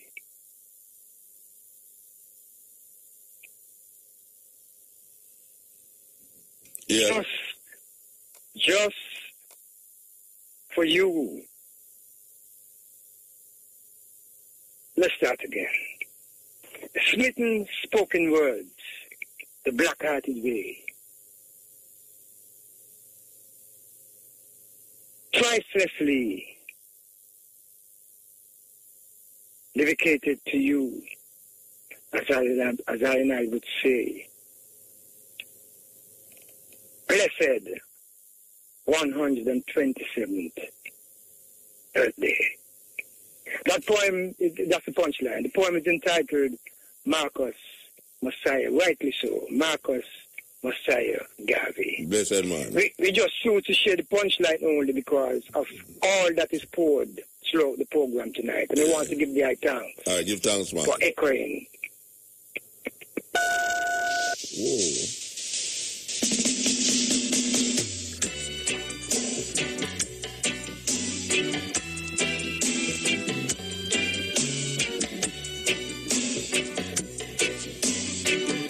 You are listening to Mutabaruka. There was a guy from Spain. Christopher Columbus was his name. Down in the West Indies. Yeah, man. Yeah, more of here of Cabo. Yes. Yeah, and the man still. Thanks. Yeah, me gonna say, you see, since we celebrate Marcus Garvey's birthday, acknowledge him fully. What we gonna do now? We're gonna continue with the same recipe. We're gonna continue with the same formula. Because you say something, you say, some people now go like it, some people now go agree, but it has to be said still, you know? Now, we travel through the 60s, to the 70s, to the 80s, to the 90s. And now we're in 2014. And we condition better. So, when are we going to practice what Marcus Garvey really said? When are we as a people going to consciously move toward consciously changing our condition, your mind, your whole thinking, your whole mindset? When are we going to do that? Seriously tackle this. You can't afford to sport and play 7 days a week, continuing the same formula. Crying. You can't really call on Marcus Garvey name, if you don't listen to what he say you have to do, You really not have no grounds to really call the man name, if you don't do what he tell you to do. After he do so much legwork in discovering so many things and sharing it, and your condition look like say he was not here. You tell me, say, you have any right calling this man name after he do so much work for you, and you sit down there and you don't have nothing on your foot, on your hand, on your neck, and you still can't get it right? When are you gonna move to really change your condition, man? You are in a high-tech instrument, the crowning glory of nature. When are you going to pick up a book and really enlighten yourself like Marcus Garvey did? Who you think going to do it for you? No man going to cut their head and take out what's in there and put in yours.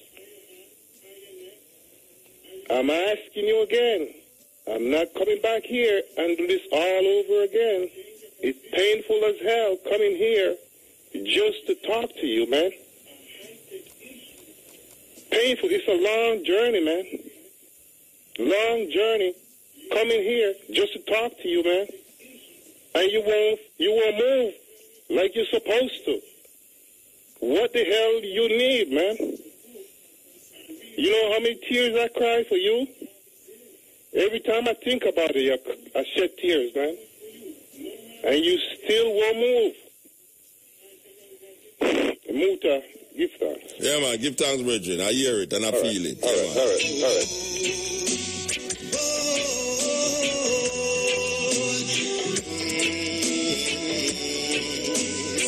It took a man like John Keynes to create the world's most grievous sin.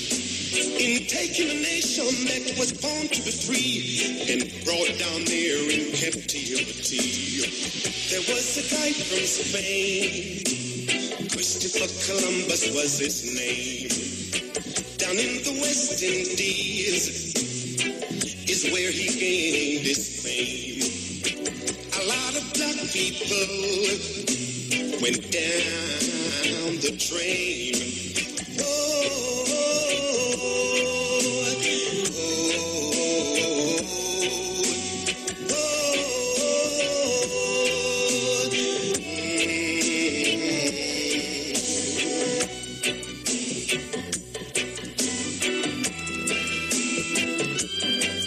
Yes, cutting edge. Greetings. Blessed. Muta. Yeah. His Majesty, you know? Really? However, I think Marcus Garvey, I want to share with the eye, yeah? Yeah, man, give thanks. Okay. We have gradually won our way back into the confidence of the God of Africa. And he shall speak with the voice of thunder, that shall shake the pillars of a corrupt and unjust world, and once more restore Ethiopia to her ancient glory. The psalmist prophesied that prince would come out of Egypt, and Ethiopia would stretch forth her hands unto God. We have no doubt that the time is now come. Ethiopia is now really stretching forth her hands. This great kingdom of the East has been hidden for many centuries, but gradually she's rising to take a leading place in the world, and it's for us, the Negro race, to assist in every way to hold up the head of Emperor Rastafari. Good thanks. Black man in November 1930. Yeah. He made this speech. Give thanks, sister. Thank you. Blessed love. Is where he gained his fame. A lot of black people.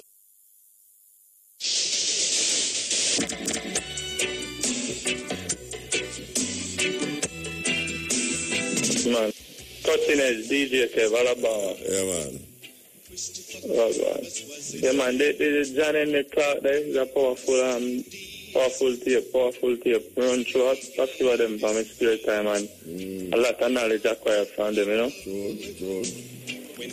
Yeah, man, you know, the understanding of self now. I'm sure you how I look on it. My little sister there, she showed to the other day, you know, Lisa. She debunks me for a period of time, and it's like, I can't say my mother through her. See? And me I say, wow, you see, right, my little sister now, how me treat her. Some would like most man treat woman, because they look upon each sister as your sister, as your brother, your sister, your mother, or your cousin, or your little daughter, you understand? Yeah. So it's most Jamaican men really could have looked upon a sister like that. Maybe we would have raped one another, so maybe we would have abused and killed one another, so I don't know, what do you think? Yeah, well, you have to see the good in things, you have to see yourself in things, you know. So if you can't see things, if you have to see, if you want the good, you have to really see the good in someone thing, and so all things as a matter of fact. So really and truly, you know, you have a quote say, how can you say you love God and you can't see God? First, you have to love who you can see. So if you can't love who you can see, how you going to love who you can't see? You know? Well, that's the irony. Where the knowledge is concerned, you know, so may I get addicted to knowledge, you know? It's like every minute of every second of every day. Anyone me them have to read something. It's like, if I not read something, feel like, say, boy, I may waste time. Well, Marcus Garvey addressed that, you know. Marcus Garvey said, even when you sit down and wait for a train or a bus, you know, just get something and read, you know. Carry a little book with you and read. And Marcus Garvey keep emphasizing that. Read, you know. I go to work, I do 2 documentaries and I can't then read it, you know? Yeah, man. But knowledge, there's so much thing to know if your man say no and know nothing. It's like, there's so much. I say you don't know enough. You have some man who say him know enough, you know? You know? Yeah, him no want no more than nothing. Him just read enough, you know? Even on the earthing levels and the grounding levels, and with static energy, something when me I discover on my own, and it's like, I want to have some scientists bridging and all to come. Make you feel powerful, man. Make you feel powerful. Yeah, man. Can I discover, say, all right, if they do that to that produce that the effect there, and you know, you have some things they can use in your daily. Because somebody says to me, I can't follow Muta. But me I say, no, go and pass Muta now. Me I do the field study and me I observe the thing myself and me I see the results. Of course. You understand? So, I just saw with them with knowledge, man. And knowledge is power. Yes. Black people, Jamaican people. Knowledge is power. Try to know. Anything you do, don't believe a man tell you. Try to know. Yeah, and if you can make an informed decision. Yeah, man. You have to go investigate. You have to do all the investigation. Get enough information. Yes. So, give thanks, give thanks, man. We're there with the Azuja. I don't know. We're there. Come forward. You don't know. We have to link you. All right, give thanks. All right, give thanks, uncle. Africa is the birthplace of mankind. More songs and poems. How many more speeches have to be written and said for black people wake up to the reality of themselves? Direct descent from Solomon. Yes. Morning, Muta. Blessed. On your topic, you know, we need to be realistic because the generation that's ruling now is like in their 30s and they have no idea of their history. The people that they had to look up to, they're all gone. So there's nobody teaching them right from wrong or history. Why you said the people them who you are teaching them all gone? Because, I mean, we would have to look up to our elderly folks to hear our history. And the even those 30-year-old youth now have nobody to look up to? Yeah, but them people, they don't know what going. They don't relay these messages to the younger people. I don't understand that statement because my daughter past 30-year-old and I am still here relaying messages. And that I hear daughter, you know, but me have my grandma. If me ask my grandma about my history, she don't know. How much year old you is? I'm 32. Yes, and you don't know nobody where can relay. Not all your grandmother. I know people, but I mean, if I ask my grandparents, them can't relay nothing to me. Yeah, but where you ask your grandparents too old now, you have to make them sit down and go find. And also, my only have a grandma right now, you know, and she kind of young, and I don't know about it something. I mean, she knows, but she don't know the depth of it, you know. Yeah, but this age is a new age, you know, you're not. Where your grandmother would have didn't know in a fair old age, you can know overnight by just pressing a computer or just... Then, of course, I do know that. But I learn totally different something from what I hear from people on the radio. Like what? You know? For instance, like what? All right, for instance, growing up as a kid, I used to see like documentaries on TV about Africa, and I used to wonder what happened to our ancestors that were left back in Africa while we came to the Caribbean. And watching TV them time, I realized that it was just disease-stricken people, you know? And people my age were thinking like, oh my God, I'm glad that I escaped that, you know? But nowadays, I'm look back, internet research, and then some of them realize it all came from the white people, you know, infiltrating Africa. But one thing I always wonder is how come all the countries in Africa were infiltrated by the white people except Ethiopia. That's one thing I always wonder. Ethiopia was the only country that wasn't intruded by the white people. How come? Well, I don't know how to answer how come, but I know that within the relationship, Ethiopia as a high region in Africa, and based upon its history, its relationship with history, it maintained a certain nationalism that surpassed most of the other countries that could be infiltrated easily by land by the Europeans. You know, Ethiopian history gone further than most history of most African countries, and it was able to maintain. Because I mean, if white people were powerful in terms of weapons and them something there, why couldn't they? Yeah, well, that may I tell you now. Say the people who the Ethiopians maintain a certain connection with them history and culture, and because of the region where Ethiopia find itself, it was very difficult to infiltrate it. And even when it was infiltrated, the people, they maintain a certain nationalism that caused it very difficult for people to come and overthrow them. Them fight off that invasion even more than other people who was on the lowland and the lower parts of Africa, where it was easily infiltrated, and there was so many, what we call now, no connection with a certain history and heritage. You know, that is really what motivates people, you know. Them connection to history and them culture is what keep them intact. You know, that is... All right, so what I'm saying now is that us who are in the Caribbean, we don't know our history. So being that Ethiopia wasn't infiltrated by these white people, would they know our history and could they teach it to us? History? No, but we know the history now. What the history? White people come and take us from there and bring us here? No, Ethiopian have to tell me about my history now. Me have enough information now that me can teach people who me consider as slaves the history of Africa. We're not talking about no white people come take with. That is not African history. African history exists thousands of years before white people. But when I say don't muta, you know. Yeah. People my age, right? Yeah, your age. When we research it. Yeah. That is as far as we go back. Yeah, but when I tell you now, so you can't go further than that if you research How we it. find that? How I find it? If I go on the internet, I find up to that point. I can't find beyond that point. No, but that is not true. That is not true. The tape I just played a while ago, it come from the internet. Mm-hmm. Yes. The books that you now have, Ben Buchanan books, John Henry Clark books, you name the African literature that you can find them on the internet. You have tapes of history, teachers, philosophers, black history historians right now. And if you go up on YouTube, as a matter of fact, if you go up on YouTube and Google any name that you want to find out about African history, just put African history. You see a whole heap of them come up that have nothing to do with white people writing it.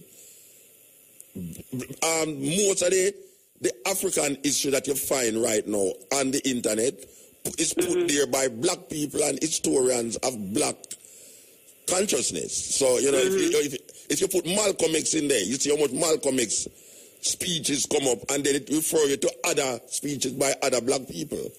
You know, so it's not like... But it all leads to the same thing. See, what is the same thing?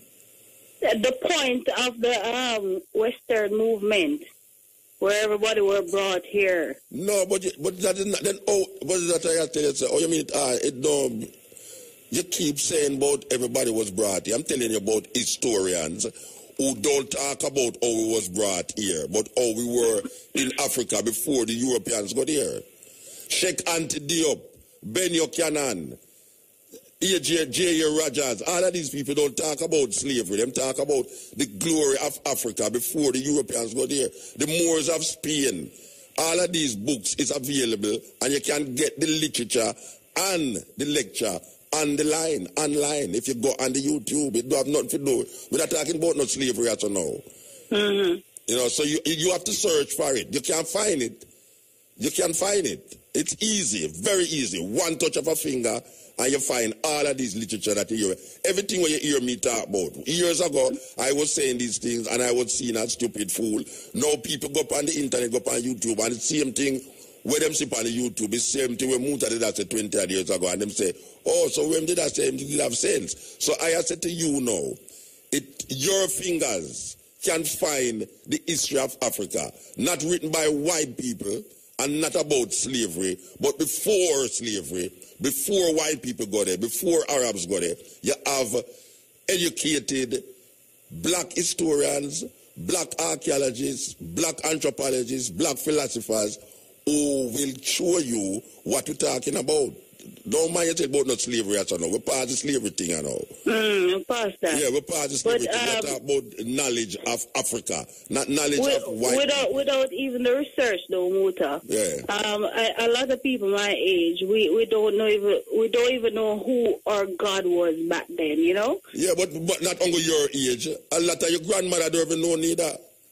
Yeah, we just adapt this Jesus thing, and I'm sure that's not it. Yeah, but you see, now, well, it's you have got to figure out for yourself now. Go deep within the soul of yourself and figure it out. Because your parents, grandparents, or whosoever you're talking about, them don't get brainwashed already into the white Jesus thing. You now have to come to a different conclusion and a different understanding of self now.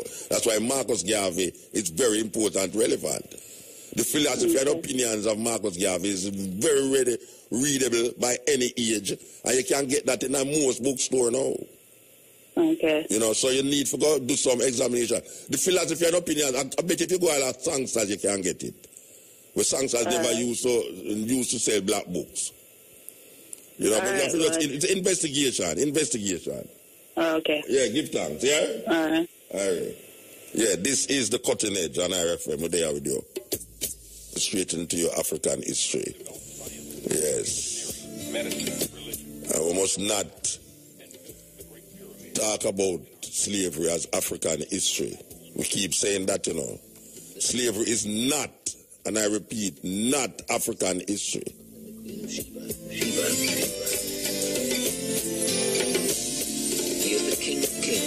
You can't control him forever, you know. If you can just find a little foothold in the man's cultural experiences and use that against him. The way you think them do with Jamaica, you know. You know, so them find a foothold in the Jamaican the African people here who form the Jamaican society. Them infiltrate the culture. In the Jamaican, the African people here who form the Jamaican society. Them infiltrate the culture. And this is what we have now. You look on your TV, look on the cable TV, the music, the food. It's all a part of infiltration of culture, you know. Anytime you see a nation keep them culture, look on the Chinese, and you will see what we are talking about. Anywhere the Chinese go, them carry them culture with them. That is why you go to New York, you see Chinatown. You did have Chinatown in a Jamaica too. Below Barry Street, go right down. Above Barry Street, they go right up. Was Chinatown, cross Princess Street, Orange Street, go cross, way to Coronation Market area there. Was past West Street there, so was Chinatown. These people carry them culture with them. And if you can't infiltrate a man's culture, you will never be able to control him.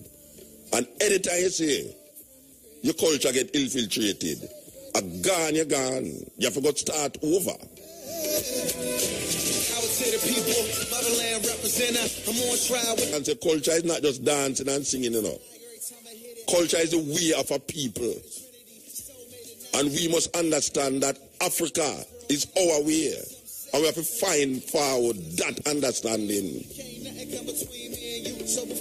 All when you say Aguana, so. Because all we're going to be is like some little zombies of America, Europe, walking around trying to support and become part of their society that is decaying and falling. It is falling, yes. Cutting edge. Meetings again, Congo. Yeah, blessed. We really want to echo this punchline again.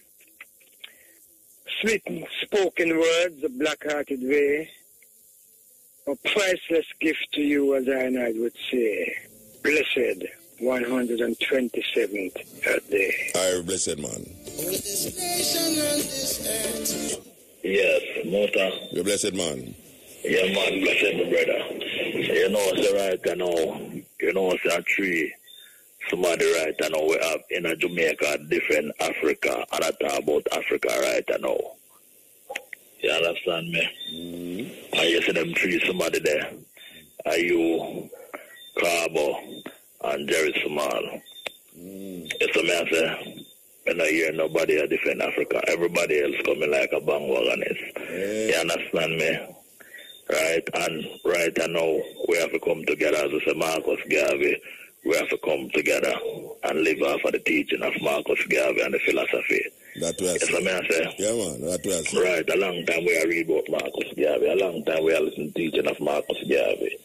From even back before even when you have your bookshop there. Yeah, man. They did have a little on the cutting edge. We start out with it.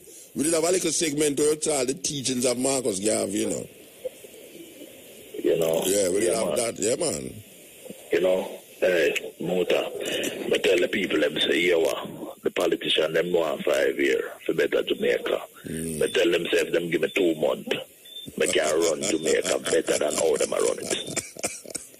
A real thing, you know, Mota, and a joking thing, you know. No, we are laugh because I joke, you know. We are laugh because all right, watch it. Yeah. You see, the first thing what we are going to do is bring back them youth club here. Get back the values and attitude. Right? You see, the second thing, in every community, them say take a village to raise a child. And we're going to teach everybody to be responsible. You understand me? In every community.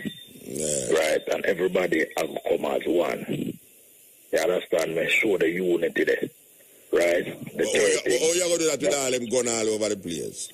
No, man, Mota, them they can't come out, man. I want to hear Mota, them they can't come out, man. You understand me? Because you want to know, you see, in the community, you say, if you know, say, a man a murderer and a pedophile, we all get him out. You see what I say? We all get him out. First, what we are going to do, we are going to utilize the natural resources what we have. Do some research, start put some things on shelf. Yeah. Right? We have a lot of young people who have some brilliant idea. We have to bring them to the forefront and see what them can offer. Right? what we are going to do is get the finance where them can come and oversee it. So it can run. Which part you get the finance? We have to find it, man. As we say, we have not enough natural resources. Yeah, we have to utilize them. Right? We have to create entrepreneur. Them a politician, them not bring entrepreneur, them kill entrepreneur. Right? Yeah. And when we do that, look at them, Jamaica have a better outlook. When them politicians and them thieves some money, them just resign from them portfolio and go back a backbench. Well, like you have all them, like you have them great thinking that they try to go into politics, brethren. Motor, right? I know them are politics we are run. I don't want them are politics. No, I'm not about them the politics. I'm talking about your politics. I'm not about them the politics. Yes, but one man can't roll, you know. You don't know what one man can't roll in a politics. Yeah, man, but just right, I know. Just the people. We have to, just the people have to come. We have to just come together. We have to have the support of the people. Yeah. All right. We have to have the support of the people. If we don't have the support of the people, it not spell sense. Yeah. The people have to really look and see what I want. The country can better, we can better, the people them can better. All right, sir. Give thanks, man. Give thanks, brother. Bless up yourself. Yeah. Yes. This sister out of England, she's singing about Black Pride. Coffee. Yes. Heal up, my man. Blessed man. Yes, I say. A long time, you know, you're the voice, yeah. Yeah, man, the prophet, you know. Who are the prophet? Marcus Garvey, are you? A fair time now, you know. Okay, you are the prophet now. Yeah. All right. Yeah, man. You remember saying, man, the pan here with you more than once, and you give her your time to chant on them here there. Yeah. And then we did meet on a Marcus. I don't remember, but go on talk, because you got to tell me what much. Because we just they early chant now where the whole world are wait for, you know, seeing. What kind of chant them are wait for? I am the Lord of hosts, the writer, creator, million mighty names, there's many. Hold on, here one now. We can't watch it, here one now. That's some serious thing we are work with that one now. We can't take the joke business now and it's joke business, man. You can't take my things to joke business, man. I am the Lord of hosts and creator and all them madness there. Yeah. You are the Lord of hosts and creator? There must be a supreme being, you know. And are you that? And are you that? Yeah, when you want to, and Marcus Garvey we are work with. Here, Bridget, Marcus Garvey we are work with.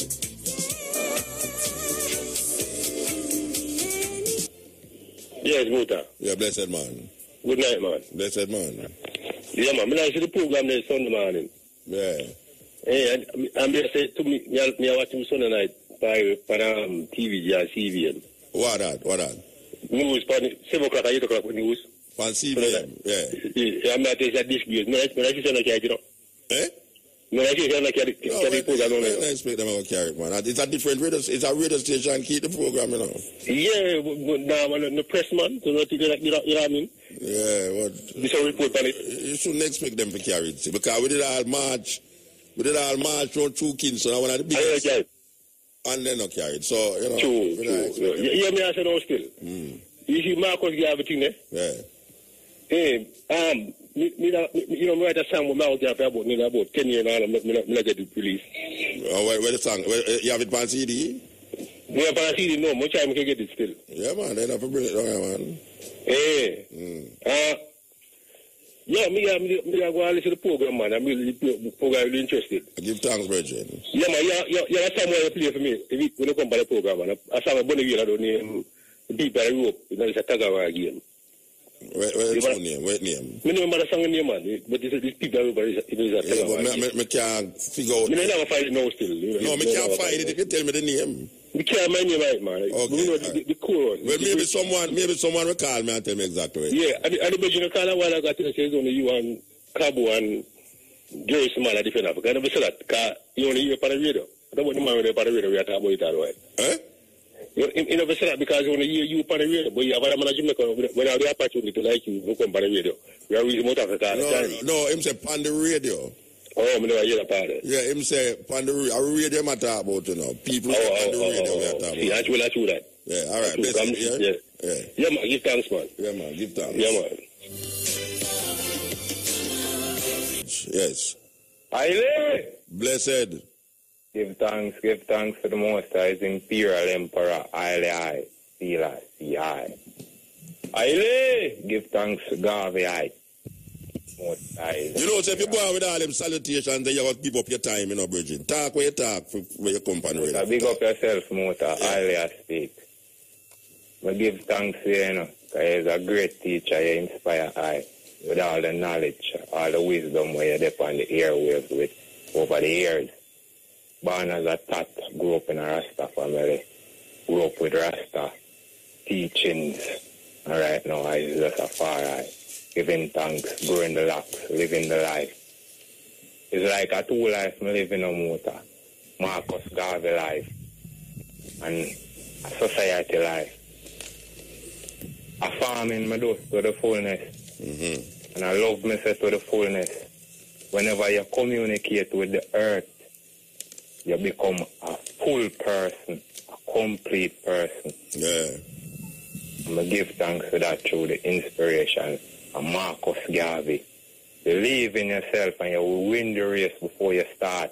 Yeah. With confidence, you can move mountains no matter what happens in your life. Just brush off. Look how much time Garvey build up. Look how much time Garvey tried. But he never stop. I know him can do it. Mota, you're young youth, but I get the experience through knowledge. I go through a lot. And one time I put on the covenant for my head, everybody turned against me. Till I turn up and I say, right now, you know what happened? I believe in this, you know. And I know I so it I go come and get my 7 subject. But I know I say, oh, I don't have to work for no boss, man. I don't have to be like one of them bosses slave, I can be my own boss. Believe in myself and put the hard muscle to the task. And you shall overcome, because hard work overcome hard difficulties. And the powers of Garvey, and the powers of Rastafari, are just the energy of the ancestors, them, the spirits. And that's why I say, Aile.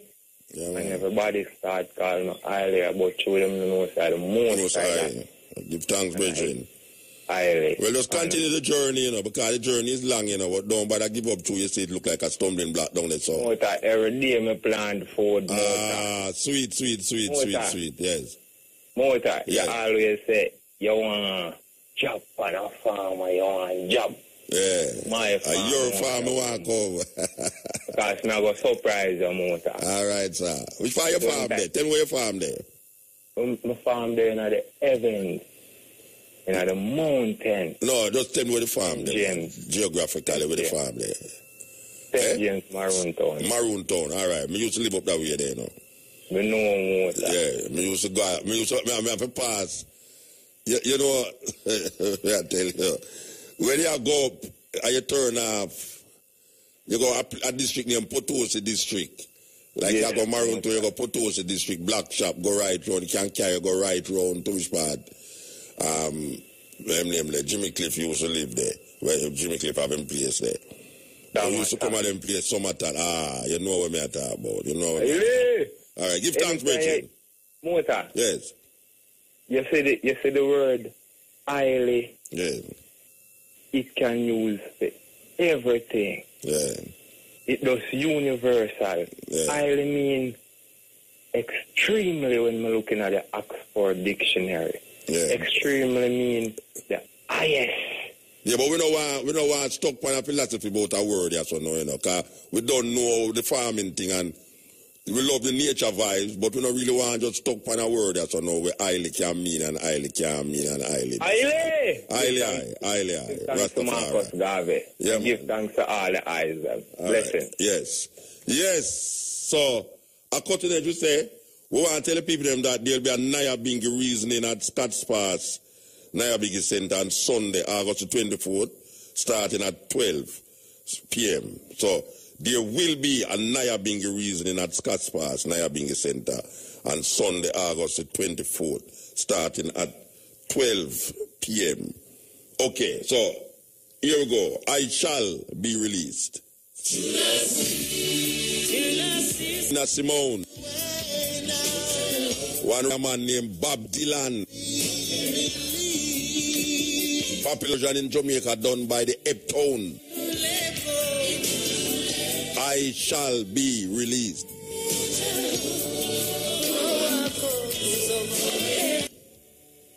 Yeah. Motor? Yes. Yeah, man, I hear you. Hey, you just named 3 freedom fighters a little while. Remember Kiba, Nina Simone, and Bob Dylan. Yeah, well, the tune when I play, why my name them? I shall be released. Yeah, me hear you. Hey, me don't watch you with you, I tell you, Bridget. I feel a very special strength, you know? Yeah. Yeah, man, I feel strong that day, Bridget. Sunday I talk about. Sunday, man, yeah, sweet, man. Sweet. I know yeah, only people get inspired. If they never get inspired before, that function, Sunday, I know personally said inspire enough people. Believe it, man. Yeah. See, more time, the person named Bagawaya, me not find him nowhere. Written in our history. If they don't history, I'm bad at sing about it. No, you know, Bagawaya, you know. Bagawaya used to walk up and down Crossroad. Him used to walk up. Me see him all the while too. When me used to see Bagawaya run behind. Bagawaya catch a fire burn down Crossroad. Him used to walk with that crocus shot, man. Yeah. Bagawaya used to walk up and down. But him become a very folklore individual.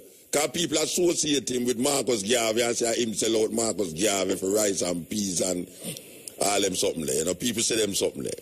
But anything they really go say though? No, me don't know about that. Me don't know about it. But me know say me used to see Bagawaya, and me used to see Madam Muchet, and me used to see Pearl Harbor. You remember, you know who they Pearl Harbor? Yeah, man. And prostitute, brown skin, the first brown skin prostitute, me know. in that Jamaica. Pearl Harbor, the most popular whore prostitute in Jamaica. Yes. But I'm a leaf from Spanish Town, you see? Yeah. I'm a leaf from Spanish Town, come down there, so. And when I look and I see one bush a leaf from Spanish Town, I say, but the whole Marcus Garvey thing not strong in Jamaica as it's supposed to be. And one coast that way. Come down there? Yeah. Yeah, but when you come down there, you don't see what people down here, man. Me know, me see the place pack. Yeah.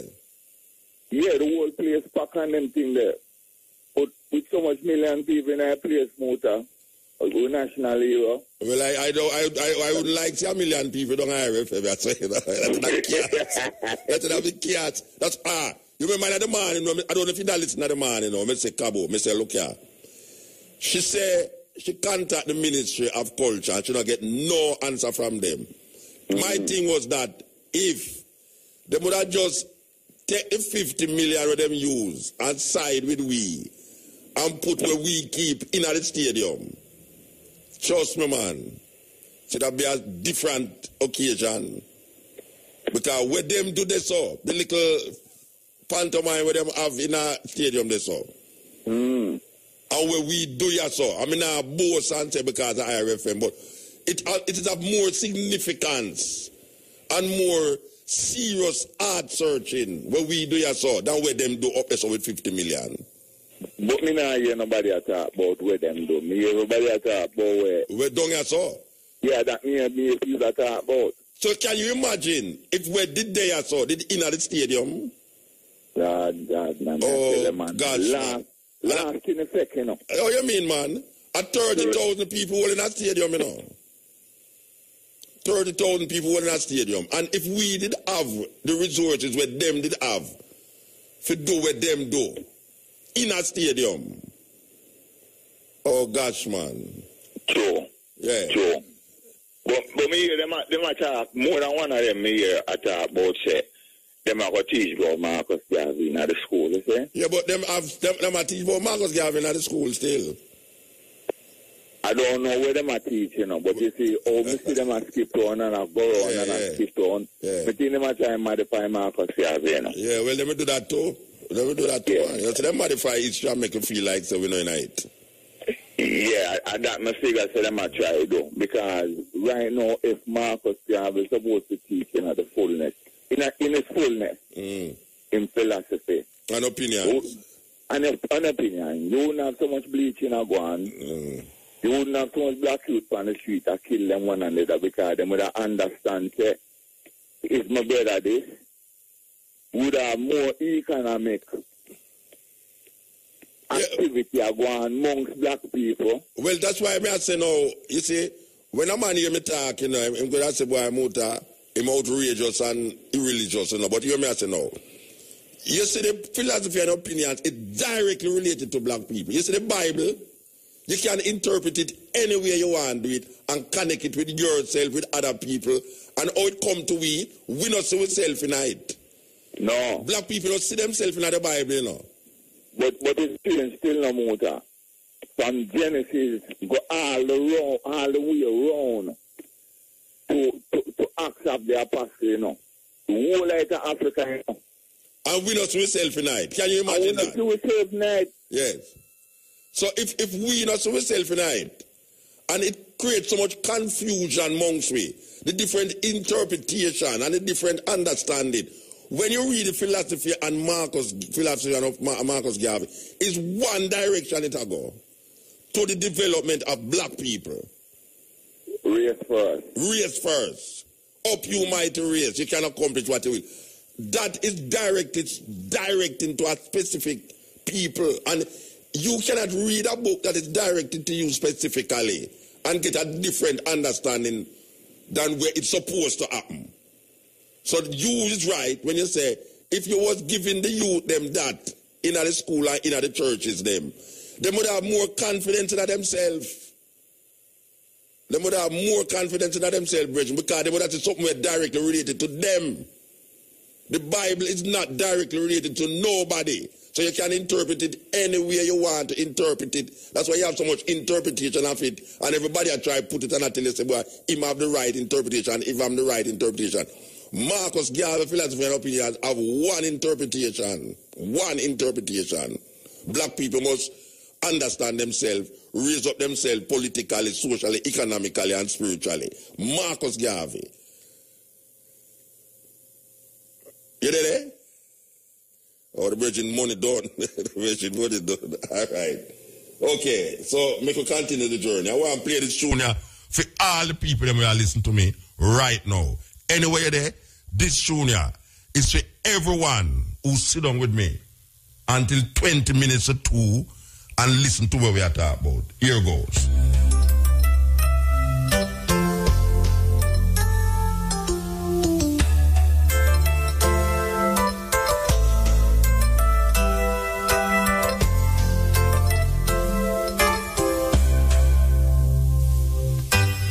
Yeah, Yale. Blessed.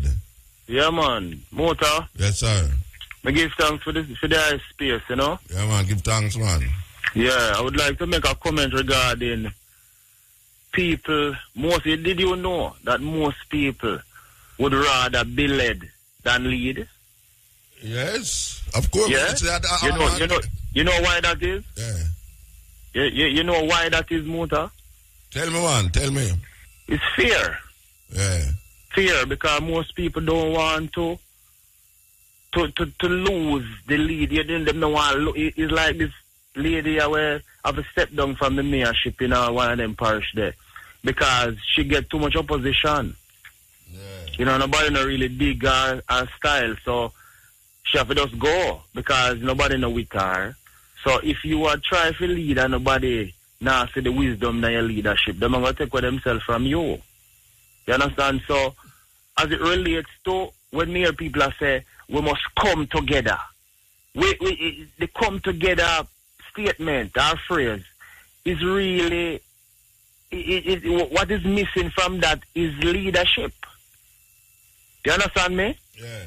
Leadership missing from that phrase because when you hear people say, why we can't come together, man, and Jamaica, for just come together and something get catastrophic like 3-4 people dead or whatever. You must say, if we come together, man, but come together cannot happen without that important ingredient. Leadership. Yeah. Enough people don't want to lead. A man say, boy, I better me not lead, you go on. You get what I say? No, me say that to say this. that you, Mutabaruka, based on all the years me I listen to you on the cutting edge and on your day program and you know, me whole heap of your dub poetry and me I say, you know, Muta really special to this island here, just like how Bob Marley special and the rest of you know, Dennis Brown and all of these other important people, Tess Sanchin and all these people. Me I say, Muta, I believe strongly if you would just like how you have the march there pan Jamaica House or when you make your movements. When you go to these people or if you go make any move like that, you have I think strongly that you have an agricultural plan. I think you have that part, you know. Honestly, you know, based on how we eat, you know. Yeah. How we're supposed to eat. All them thinking to mix with come on, Mutaban. I mean, them think they come like some exotic. But the exotic thing I tell you about, man. It has to be. It has to be because thing. The regular man not drink that. No, if we drink it, if him know it. Yeah, exactly. Yes. You get what I say? So when it comes to agriculture, I think you have that lack. And if you put them say you know most of your man say you have a plan. You know, put it on paper. Document it. Well, it document now, because you can go up on YouTube and just come up with it. Document it. No, I know about the thinking to a part, you know. No, I got the agricultural plan. I got your unique plan. I talk about nobody else. I talk about you, Mutabaruka. Yeah, but when I say to you, but when I say to you now, that you see over the years, everything when I say now, if you go up on the internet, you hear it. Yeah, is that different time going on? Tangible. But the way I say internet not tangible, it's tangible, man. You hear my voice.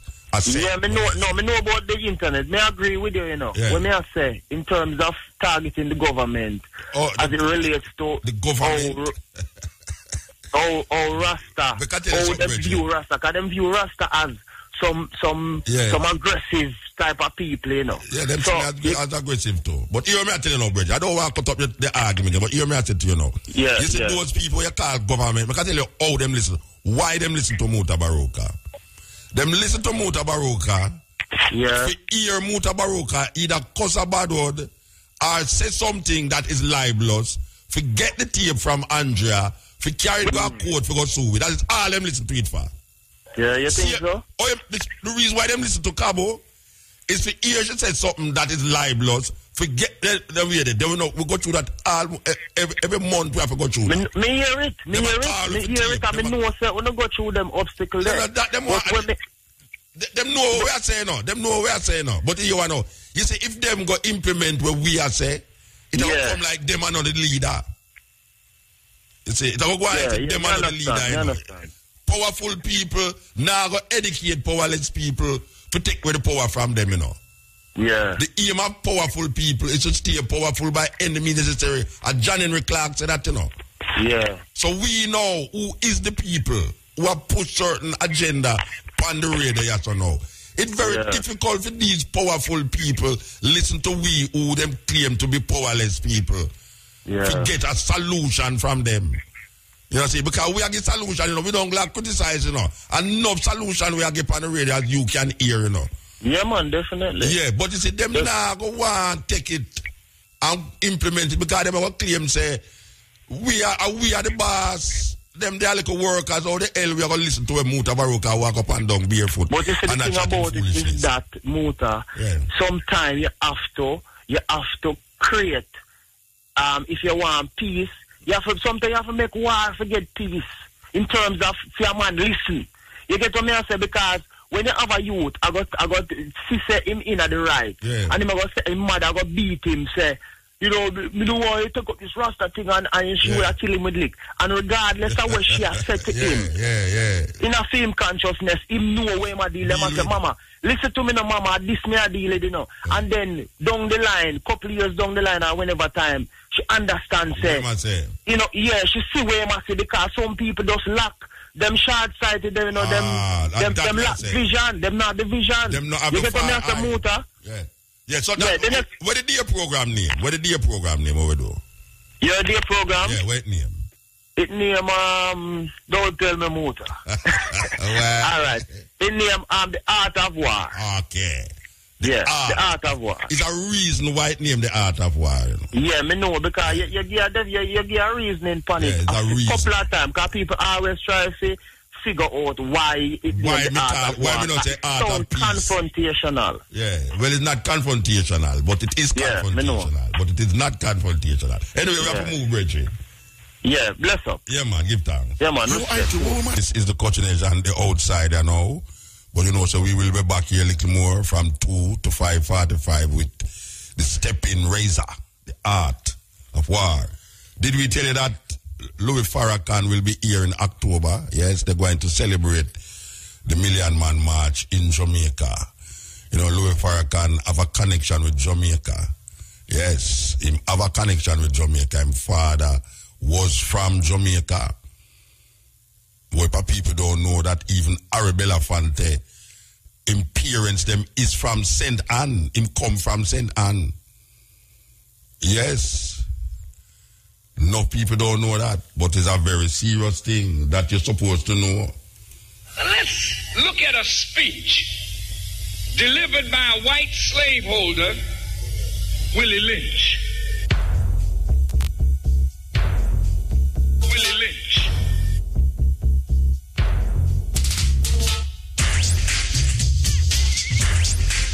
He said, quote, I use fear, distrust, and envy for control purposes. I have outlined a number. Yeah, we'll take one more call. Yes, one more call. Come in at this. Yes, Bridget. Hello. Yes. Yeah, greetings, Muta. Blessed man. Yeah, man. Pertaining to Marcus Garvey first, right? Yes. The reason why Babylon now really give Marcus to the fullness of the youth them is because if you really check what Marcus are dealing with, every politician in Jamaica, bar none, would have their prison right now, you know? Of course. And next week, we're going to feature something to show you that where you say it's true. Yeah, man, all of them politicians, they according to how them for govern and how them for run them constituency and how them for live. Yeah, man. Every politician in Jamaica, bar none, would have been a prison. Yes. See? And this goes back to where me hear the Minister Transportation say something today. And me start think about Muta and me I say, but you know, Muta always I say, if you do the same thing, the same way, all the while, you're going to get the same result. Expect a different result. Yes. You know, that's a form of mental sickness, you know. Yeah, of course. And the guy said, boy, them have to raise, because them have to raise the bus fare because when them did raise it the last time, them never making money for run the thing. So they have to raise it again. Yeah, I mean, but them never did raise it. Them put a portion to new bus on the road and them run where a whole heap of bus driver where they keep up the thing before. Yes. Them lock off one lane of Mandela for themselves. Yes. I mean, I say them not make enough money. But now I'm raise it again. And you know what I'm saying about me? I mean, I say Jamaica people sit down and listen to these things. The guy say, him hope, you know, said this raise, yeah. We make them make enough money. I mean, I said, then if you run a business so long, yeah, and it now make no money. How much load of people you have daily? Suppose you can calculate, say, watch out, $20 and $10 you want to put on. Bad financing, brethren. Bad financing. Yeah, bad financing. I mean, I say, but this man was the Minister of Finance, now I'm a Minister of Transport. World class. And him can't connect finance and transport for run a lucrative transportation system. Yes. But yet still, when the regular busman them they all up the thing when them pop down, you never hear the busman them a ball, so them now make no money. Yeah. So all them put new bus on the road, run with the bus driver them, take a lane of Mandela for themselves, to run the thing more efficient, and them still now make no money. Yes. And they must say hope. That means say 2 months time when him raise it again, you know what I mean? Him say hope, you know, say him have something that come down the line again. Tire gone up, so him have to raise it again. Gas gone up, so him have to raise it again. But gas price gone down worldwide right now. No, but I tell you, they're going to find something for say. They're going to find something for say. Yes. May I say, But gas price, even dirty JPS, I said, boy, them are going to lower them rates because of lower gas price. Yeah. So why the transportation have to raise them fare and gas price less? You know, say I treat the people them. You know, it's why them don't want to accept, say, them administration is so corrupt that them can't investigate it to the point and find the loop, the little hole in it where cause them to lose money continuously. That is all it is. Let me tell you, man, now the wickedest government this Mr. run Jamaica, apart from Bustamante, where they kill off the rest of them. This administration are the wickedest thing Mr. come about Jamaica. I don't understand how you love poor and you not do it. Well, if you love the poor, you're not going to want to get rid of the poor, though, because if the poor don't pour anymore, you don't have nobody for love. Exactly, because check the highway where them open. Them open it a month before school open. Yes. Free. Yes. Right? And when school are open, now, them put the money by you. Them put the money by you. And lock off them vendors there in a faith spend and surrounding areas where they have to find somewhere to put them people they doing it. You could have deal, you know. We're not stopping it, you know. Them have to find somewhere to make them people they earn back their money. Them have to find somewhere. Because them people are depend on the holiday rush to make back them money. That's the problem. And we can't suggest... Them not even say make them bill like a slip where you can buy your little thing and then back on the highway. But let me tell you something. You know? Me can suggest some things. And me going to suggest the things them, you know. But me don't know if them going to listen to me. Because me travel past so much highway all over the world that me can't say, oh, these people...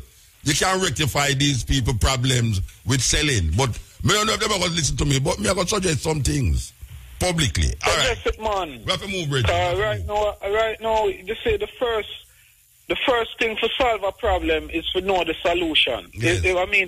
For solve a problem is to know the cause of the problem. Yes, and then find the solution. And it's true we know the cause. Most of the cause of Jamaican problem are dirty Babylon. No, I know Babylon, you know. And the government. That them not. And not dirty Babylon. Them are not Babylon. Them are government. Right. We are giving Babylon too much bad name, you know, brethren. True, man. It's like when a man had said, nasty dog. I get dog, but you see, Babylon was a city of high intellect, you know. The only reason why you hear man talk about Babylon is him very pro-Israel.